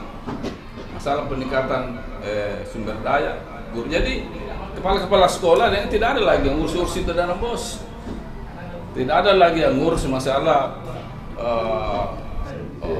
renovasi, pembangunan sekolah apa dan sebagainya. Jadi tidak ada. Jadi jangan heran Pak kalau di sekolah swasta itu sudah ada anak-anak itu baru 3 tahun 4 tahun sudah hampir 30 juz itu Al-Quran. Sudah banyak yang begitu, hampir sekolah-sekolah itu, apalagi sekolah-sekolah terpadu itu, Islam terpadu itu mereka semua. Dan kita swasta cenderung semula akan punya pola yang seperti itu. Nah, kenapa terjadi itu, Pak? Saya lihat begini, bahwa memang utamanya SD itu tidak punya pegawai, tidak ada tenaga administrasinya. Kasihan itu. Mereka tidak mau urus dana bos, tidak ada pegawainya. Masih mending SMP. Tidak ada. Kecuali kalau diangkat guru honor baru bisa ada. Ya. Itu baru mungkin pemikirannya Pak Dhani itu bahwa ada laskar pelangi. Itulah mungkin yang membantu itu mereka yang ada. Ya. Dan itu saya kira ini sangat membantu Pak, membantu sekali itu yang laskar pelangi itu yang datang bekerja di sekolah-sekolah untuk membantu kepala sekolah. Nah, kemudian kedua barangkali untuk Pak Kadis, barangkali ini Pak Kadis tapi barangkali hanya di forum ini. Saya sudah mendengar banyak, dan ini ada sekolah saya ketua komite di salah satu sekolah, bahwa semua nanti akan diangkat kepala sekolah bisa mendaftar itu berasal dari salah satu kelompok. Ada namanya kelompok apa? Kelompok golorong apa itu ya? Tapi ini hanya di sini saja Pak. Harus ada yang tak izin di situ. Nah, saya tidak tahu apakah lembaga ini lembaga apa ini? Apakah lembaga sah yang dibentuk oleh pemerintah kota atau ada permennya atau apa? Saya belum tahu. Sehingga saya bilang itu. Nah, tapi barangkali saya berdosa kalau saya sampaikan ini karena ada saya punya ketua kepala sekolah yang saya tanya ketika dia datang melapor ke sekolah, saya ini Pak sudah mau masuk mau saya diangkat kepala sekolah, saya definitif atau masih sementara belum definitif Pak. Saya sudah melapor ke dinas, dia bilang saya sudah melapor ke golorong. Wah, saya bilang kenapa golorong melapor? Saya bilang berarti ada ini Pak. Ya, jadi barangkali ini hanya saja. Artinya kalau ini mudah-mudahan ini tidak benar. Ya. Nah, ya, kemudian saya lihat teori-teori tadi yang kita sampaikan, Prof. Aris hebat sekali, teorinya Prof. Tapi kenyataan lapangan sepertinya hanya sedikit sekali. Orang-orang yang punya sumber daya yang bagus itu cenderung hanya tidak dipakai atau dipakai untuk sementara. Contoh seperti Pak Mustafa. Pak Mustafa kasihan 2 tahun Pak Din kepala sekolah. Padahal kalau saya kepala dinas beliau ini saya menjarah. Sumber dayanya bagus. Dan bukannya Pak Mustafa banyak semacamnya beliau itu, tapi tidak ada dipakai Pak. Iya. Cuma tanya Pak Mustafa jangan sampai Bapak menjadi kepala dinas atau menjadi wali kota. Oke, terima kasih banyak Mas Ari. Tadi, silakan Bu. Sudah habis nih. Ini sebagai komisi D, Komisi Dewan Pendidikan. Saya Dewan Pendidikan. Nanti kita dengar cara komisi. Kalau komisi D nanti di DPR. Bismillahirrahmanirrahim. Assalamualaikum warahmatullahi wabarakatuh. Jadi ini kapasitasnya Dewan Pendidikan ya, bukan komisi D. Yang terhormat Pak Prof. Ismanandar, terhormat Pak Kadis, Pak Ketua Guru, Pak Prof. Alim, dan semua senior-senior saya di DPKM. Terima kasih kesempatan yang diberikan pada saya. Dan hari ini merupakan sangat luar biasa buat saya, menambah lagi satu kapasitas saya dan catatan saya ini sudah 3 lembar. Tapi tentu saya tidak akan sampaikan di sini. Yang pertama, pastinya kita mengetahui bersama bahwa asesmen yang dilakukan untuk pengangkatan kepala sekolah ini merupakan hal yang perlu kehati-hatian buat kita semua. Karena disinilah langkah awal kita akan membentuk generasi. Ini saya dari awal juga sering menyampaikan bahwa dinas pendidikan ini memang harusnya dia keluar dari intervensi politik. Silahkan bermain di dinas yang lain, tetapi jangan di pendidikan dan kesehatan. Karena inilah wajah generasi kita ke depan.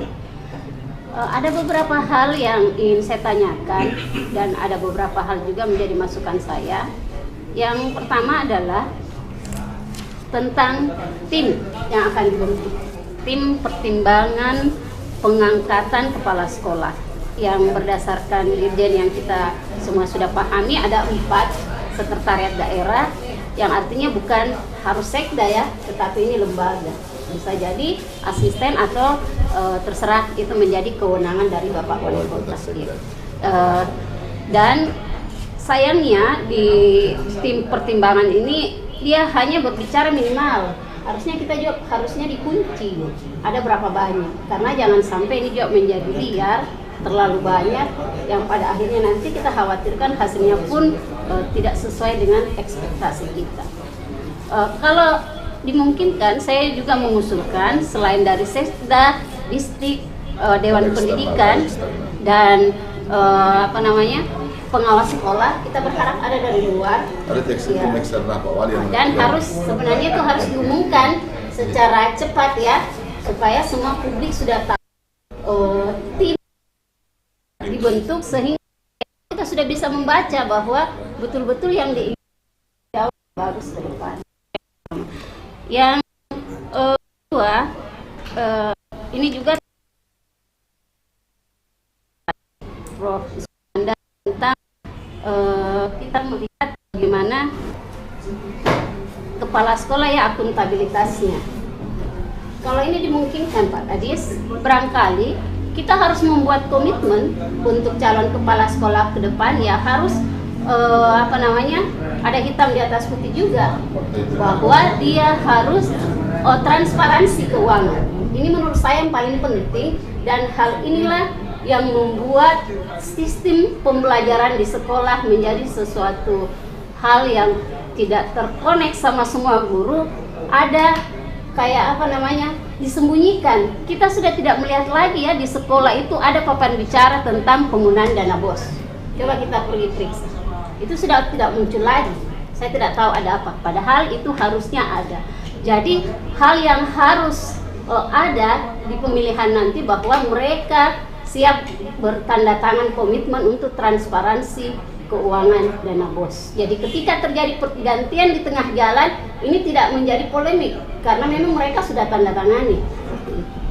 Dan yang selanjutnya tentang bagaimana kita menilai ya kinerja kepala sekolah, harusnya ada alat evaluasi tentang kepuasan, indeks kepuasan masyarakat. Ini harus ada jelas apa alat evaluasinya. Kalau saya menyarankan sih harus memang ada yang independen untuk melakukan seperti semacam kuesioner seperti itu. Dan yang terakhir tentu saja sudah disampaikan bahwa uji publik nanti akan kita umumkan dan harus hasilnya nilai itu harus kita umumkan supaya kita beda dengan Pusda. Pusda kemarin kan ada beberapa yang banyak karena nggak kelihatan tuh berapa nilainya. Padahal tadi kan kita sudah sepakat bahwa ada nilai scoring yang akan diberikan supaya ini ada transparansi kepercayaan publik. Begitu masyarakat melihat kita sudah percaya nih pendidikan ini bebas dari intervensi politik. Cocok betul dia di Dewan Pengawas. Jadi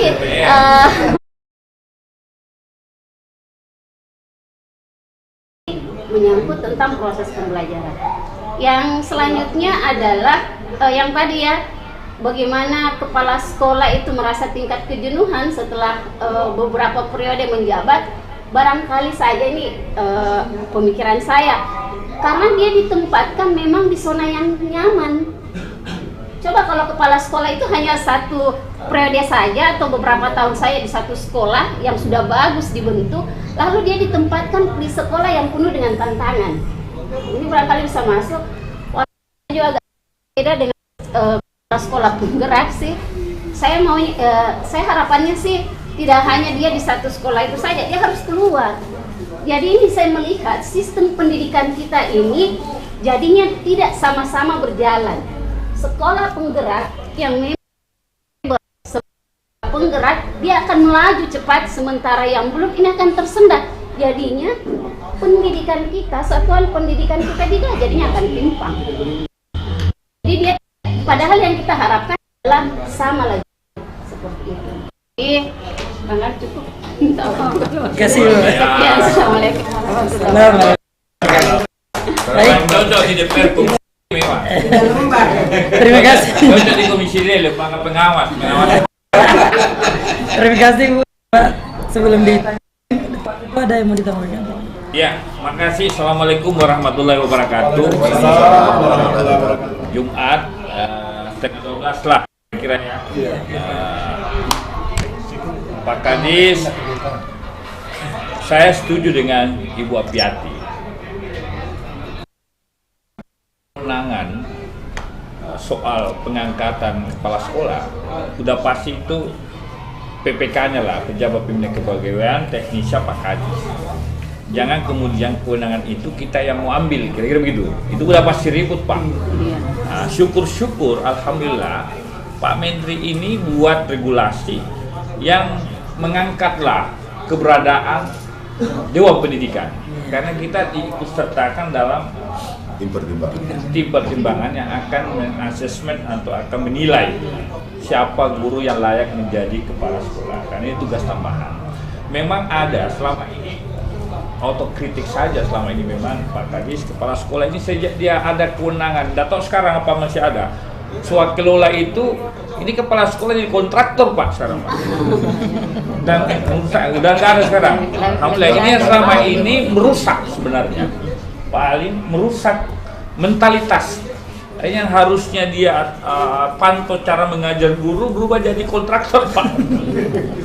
Dan ini sudah disorientasi menurut saya. Dan itu yang banyak terjadi. Saya pelajari, saya lihat itu, saya punya kakak kepala sekolah yang jadi camat dulu. Kenapa proyek-proyek nah urus ini sekolah itu namanya cocok nih kepala sekolah. Kira-kira begitu. Sepintas saja. Dan itu juga yang pernah disampaikan Pak None waktu jadi kepala dinas pendidikan. Bagus sekali Pak. Ini yang semua kepala sekolah tidak boleh didekatkan dengan uang Pak. Kapan dia didekatkan dengan uang? Ini yang menurut saya akan merusak nantinya. Jadi memang perlu diawasi benar Pak. Kalau ada kewenangan diberikan kepala sekolah yang terkait itu ditarik-tarik aja, biarlah dinas saja, supaya tidak terlalu banyak masalah nanti di kemudian hari. Kita kepala sekolah semua datang di saya Pak. Sampai saya datangi Kajati.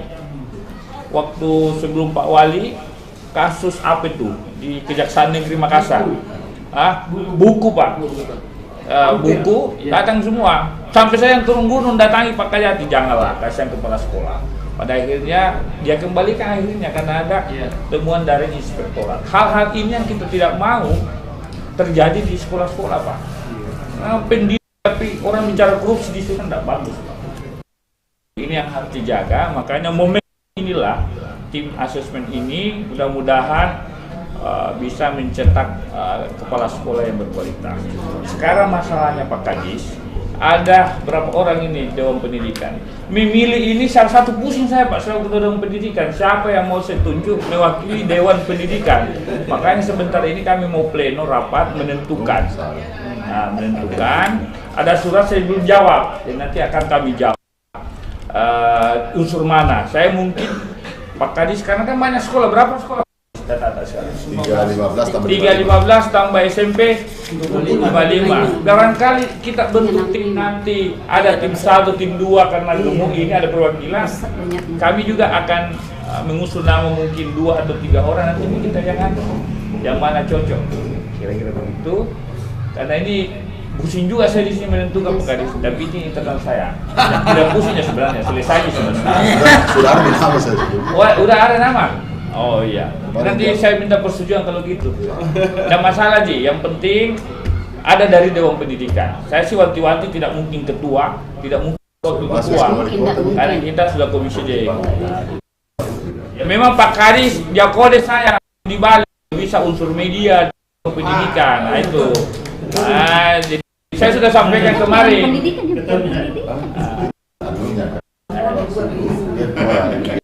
Ya, jadi nanti akan saya menyurat Pak Kadis balas suratnya mungkin 1-2 nama saya terserah, siapa tahu kita bentuk tim-tim tersendiri ya, aturlah nanti. Saya kira itu Pak Kadis. Terima kasih banyak Pak Prof. Saya terima kasih banyak kemitraannya Prof Aris Mun, Pak Halim. Assalamualaikum warahmatullahi wabarakatuh. Terima kasih banyak Pak Ketua. Kita mengakhiri FGD ini dari semua masukan yang sudah kita dengarkan. Disampaikan terakhir. Ya, terima kasih Pak Ketua, Dewan Pendidikan, teman-teman Pak Prof, Pak Ali. Saya hanya ingin sebenarnya ini saya bisa mungkin jawab secara keseluruhan. Yang pertama dulu kita dasar hukum tadi, sebenarnya dalam KAK itu Pak, kenapa kami merujuk kepada kan syarat? Kan kalau di KAK kami itu dasar hukumnya masuk bagian daripada itu. Jadi pada saat kami umpamanya mempertanyakan kenapa Perda itu masuk dalam bagian daripada payung hukum kami dalam acuan kerja yang kami ajukan di DKD.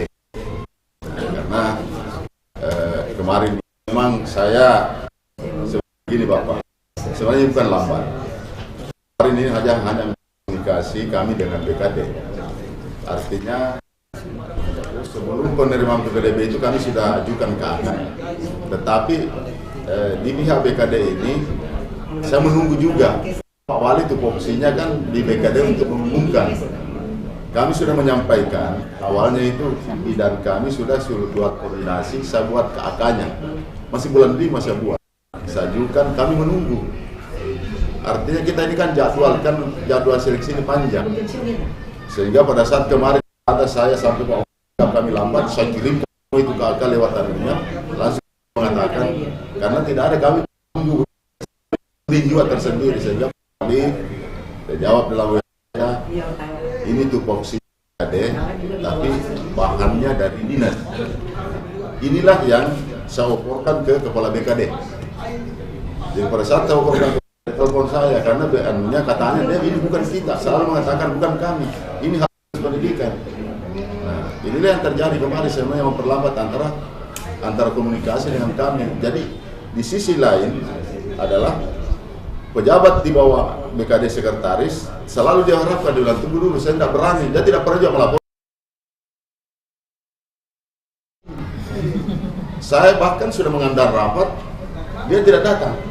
Jadi saya biarkanlah saya yang mengatakan Pak Wali saya geram terhadap dengan Kadis Pendidikan ini lambat melakukan itu, bukan karena saya tidak mau. Yang pasti saya sudah alhamdulillah kemarin dengan saya waktu Japri dan Pak Wali saya kirimkan Pak Kepala BKD, hanya ini jalan dalam melapor ke Pak Sekda. Karena kalau saya mau lakukan ini yang dikerja Pak, karena banyak hal yang saya hadapi terkait dengan juga Laskar Pelangi kemarin. Sebenarnya miskomunikasi begini juga yang terjadi. Artinya tidak nyambung, tidak ada koordinasi, sehingga ini yang terjadi. Jadi saya terima saja. Nah, yang pasti bahwa itu tadi Pak, kalau regulasi ada. Kemudian terkait dengan tahapan-tahapan saya sependapat dengan Pak Prof tadi, ini luar biasa, ini yang 3 hal ini kalau kita lakukan sebagai penilaian itu luar biasa, bahwa ini tadi ini yang 2 hal ini hasil kerja dengan perilaku. Nah, ini yang apalagi kalau dashboardnya kita melihat, dan itu bisa lihat, kita bisa lihat sekarang. Nah itulah yang menjadi masukan bagi kami. Yang pasti bahwa Bapak Wali Kota ini seandainya dia tidak mau terbuka, tidak akan mungkin mau asesmen Pak. Seandainya menggunakan hak prerogatifnya sebagai Wali Kota, kita saja mengusul. Saya mengusul, saya berdasarkan syarat, itu kan. ini untuk menjawab isu-isu di bawah bahwa ini sudah diatur atau apa, itu tidak betul. Bahkan dalam rapat koordinasi seluruh SKPD, saya disampaikan Pak Wali, Pak Kadis, kalau ada kepala sekolah meminta tempat, coret memang itu. Kalau ada yang mau jadi kepala sekolah, catat namanya dan coret nama itu, jangan kasih masuk jadi kepala sekolah. Kalau ada yang meminta tempat, apalagi kalau dia bilang mau mengatur-mengatur. Bahkan Pak Wali itu setelah dia melihat kerja-kerja ini sudah dia dikumpulkan guru penggerak, bahkan dia melihat wah, luar biasa maunya yang muda-muda agresif karena dia inovator, yang punya kredit sama dengan yang tadi. Dan insya Allah kita ini kan mengawal bersama. Yang pasti adalah semua yang diangkat adalah guru kita untuk di Kota Makassar, tidak ada kepentingan. Nah itu yang saya tekankan dari orang dan ada media waktu itu bahwa di depan itu orang memang karena kenapa beliau itu bukan mungkin bahasa seperti itu, tapi datang orangnya tiba-tiba bilang saya disuruh karek sewa, sekarang disuruh kembali, muka ditempatkan di mana? Bagaimana mau ditempatkan? Sementara yang di sisi lain dia langsung saya robek, kasih tahu tidak ada tempat-tempat. Kenapa? Karena ini publik Pak, banyak orang di antara di situ sampai marah beliau. Saya kasih tahu karek sewa, kenapa? Sampai saya mau dipecat itu hari, tapi saya terima. Karena konsekuensinya banyak orang Pak. Baru tiba-tiba datang bahwa oh pantasan kita tidak jadi kepala sekolah karena dia atur begini. Padahal dia tidak mungkin bahasa seperti itu disampaikan oleh pimpinan. Tetapi dia yang menyatakan seakan-akan bahwa saya orangnya ini. Nah inilah yang banyak yang terjadi. Sama juga tadi kalau itu yang kita mau lakukan, itu nanti kita lihat karena itu tidak semua Pak. Karena saya ini berdasarkan syarat. Apalagi tadi itu yang disampaikan, bagaimana yang sebelumnya saya jadi kadis bahwa itu tidak memenuhi syarat, pasti tidak bisa mendaftar, ya kan? Karena pada saat otomatis di situ nanti seleksi tidak akan bisa lanjut Pak, tidak bisa akan masuk kalau karena semua dokumen itu diupload masuk di dalam, itulah yang nanti sudah yang di ini. Nah itu kan termasuk nanti hal-hal yang lain-lain itu interpretasi mereka. Oleh karena itu Bapak Dewi Soalid terkait dengan akuntabilitas. Saya sekarang itu, kalau kita bicara tentang pelatihan tadi, adalah saya sekarang mengaktifkan KKGW dan MGMT Pak. Ini komunitas KKGW MGMT. Dan saya sudah juga menetapkan di Makassar, setahun pelajaran ini adalah implementasi kurikulum Merdeka itu saya sudah tetapkan dengan keputusan Kepala Dinas Pak. Nah sekarang dengan dasar itu kami minta mendaftar. Nah salah satu evaluasi kami adalah, saya juga akan mengevaluasi karena saya buatkan ruang kepala sekolah mendaftar. Nah, berapa mendaftar? Nah, yang kedua terkait dengan rapor pendidikan kita. Mohon maaf, nanti di sini saya potong Pak, karena contoh di FAUT itu 1026 aktif di dapur.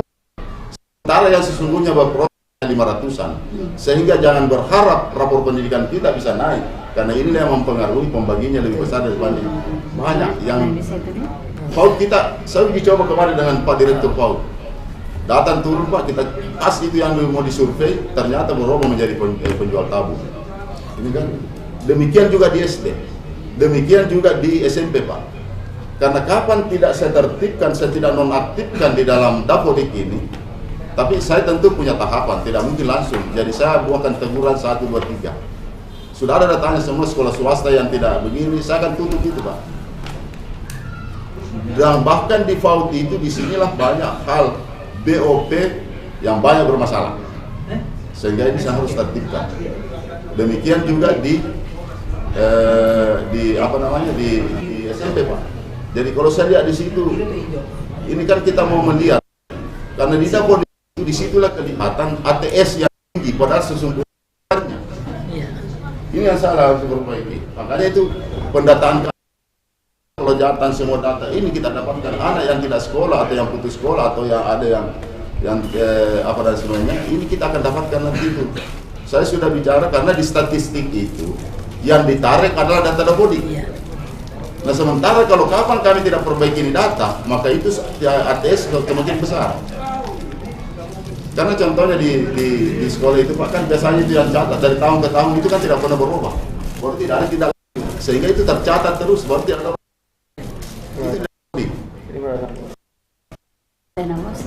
KKG sudah berjalan, kurikulum sudah berjalan, Dan sekarang 1 September, apalagi sekarang Pak, kalau terkait dengan mutu kualitas, jadi di sini juga kami ukur kepala sekolah. 1 September ini akan merubah semua RKS-nya, ya, RKS kepala sekolah. Karena itu tadi ada program peningkatan mutu yang dibilang Bunda tadi. Karena lewat MGMP nanti saya porsikan, jadi nanti saya akan evaluasi, saya tidak akan tanda tangan menyetujui. Kalau saya lihat di situ nanti di penyusunannya peningkatan mutu guru dialokasikan dari dana BOS, seperti itu Pak sekolah perlu pertanyakan. Jadi jangan mungkin nanti ada ATK atau apa, tidak akan mungkin. Saya larikan ke situ peningkatan mutu, makanya itu sudah jalan KKG MGMP sekarang, sudah jalan dengan teman-teman 8, semua mata pelajaran itu sudah jalan. Kemudian apa yang disampaikan tadi Pak Halim, misalnya ini luar biasa Pak, karena itu dapodik yang sangat penting. Karena Pak Diklat itu saya akan persegera Pak Sekdis salah ini, karena kebetulan dia ketua tim BOS. Pak Sekdis ini kalau dalam juknis dia ketua tim BOS. Jadi tugasnya Pak Sekdis nanti ini kita persegera. Karena target kami Bapak Ibu lapor tadi itu tidak boleh. Itu tadi. Kalau saya tidak tutup pintu sekolah yang semuanya tercatat aktif, padahal ini yang kita khawatirkan. Dan yang bukan saja itu yang saya tertibkan sekarang Pak, ini pusat sekarang pendidikan kesetaraan PKBM juga saya aktifkan Pak. Saya sekarang evaluasi. Jadi saya sudah suruh turun karena yang kita khawatirkan ini by name by address betulkah ada di situ, jangan sampai BOP 1,8 dan tidak ditahu seperti itu kan. Bisa ditutup itu saya Pak Kadis, ditutup saya itu BKBM itu. Tetap berjalan yang normal Pak, tapi saya akan by name by address saya evaluasi anak itu sebenarnya betulkah itu ada di proses anak yang tidak putus. Karena ada yang 800 ini berarti kalau 800 ada sekitar berapa ratus anak. Betulkah itu satu yang begitu? Nah ini sekarang saya mohon maaf kami dan teman-teman ternyata kemarin disampaikan di PAUD itu banyak-banyak petinggi, saya bilang biar siapa, pokoknya kalau mati saya tutup. Karena terbukti Bapak ini sekadar laporan bagi kita semua. Sebenarnya itu yang tercatat di Dapodik Makassar itu 56 SMP negeri, tapi kami sudah tutup. Itu adalah dikelola oleh provinsi yang mendirikan SMP negeri. Saya tutup Pak. SMP 56 itu saya tutup anunya BOP-nya karena tidak ada kewenangan provinsi mendirikan sekolah SMP negeri.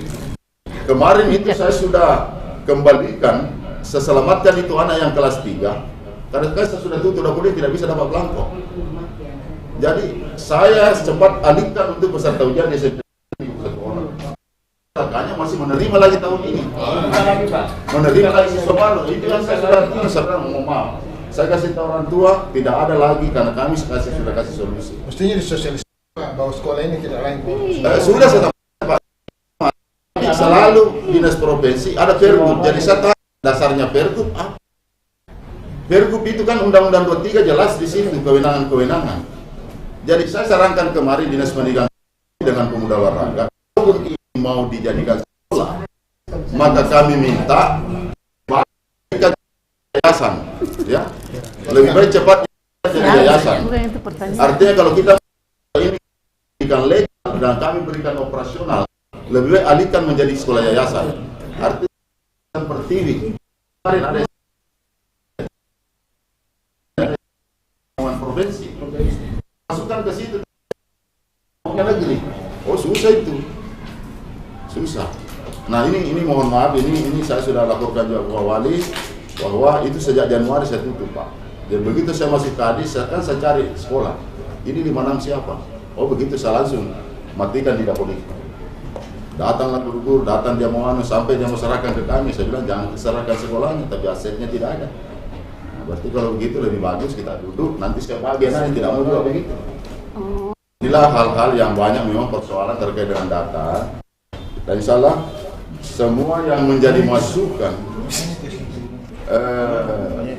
dari Bapak dan Ibu sekalian sebenarnya sudah tersurat dalam KK kami. Dan kami juga sudah meminta. Ini perlu kami, ini saya terima kasih kepada Dewan Pendidikan Kota. Ini sekarang kita harus sepakat bahwa ini kan kita mau akuntabilitas. Akuntabilitas bukan saja pos.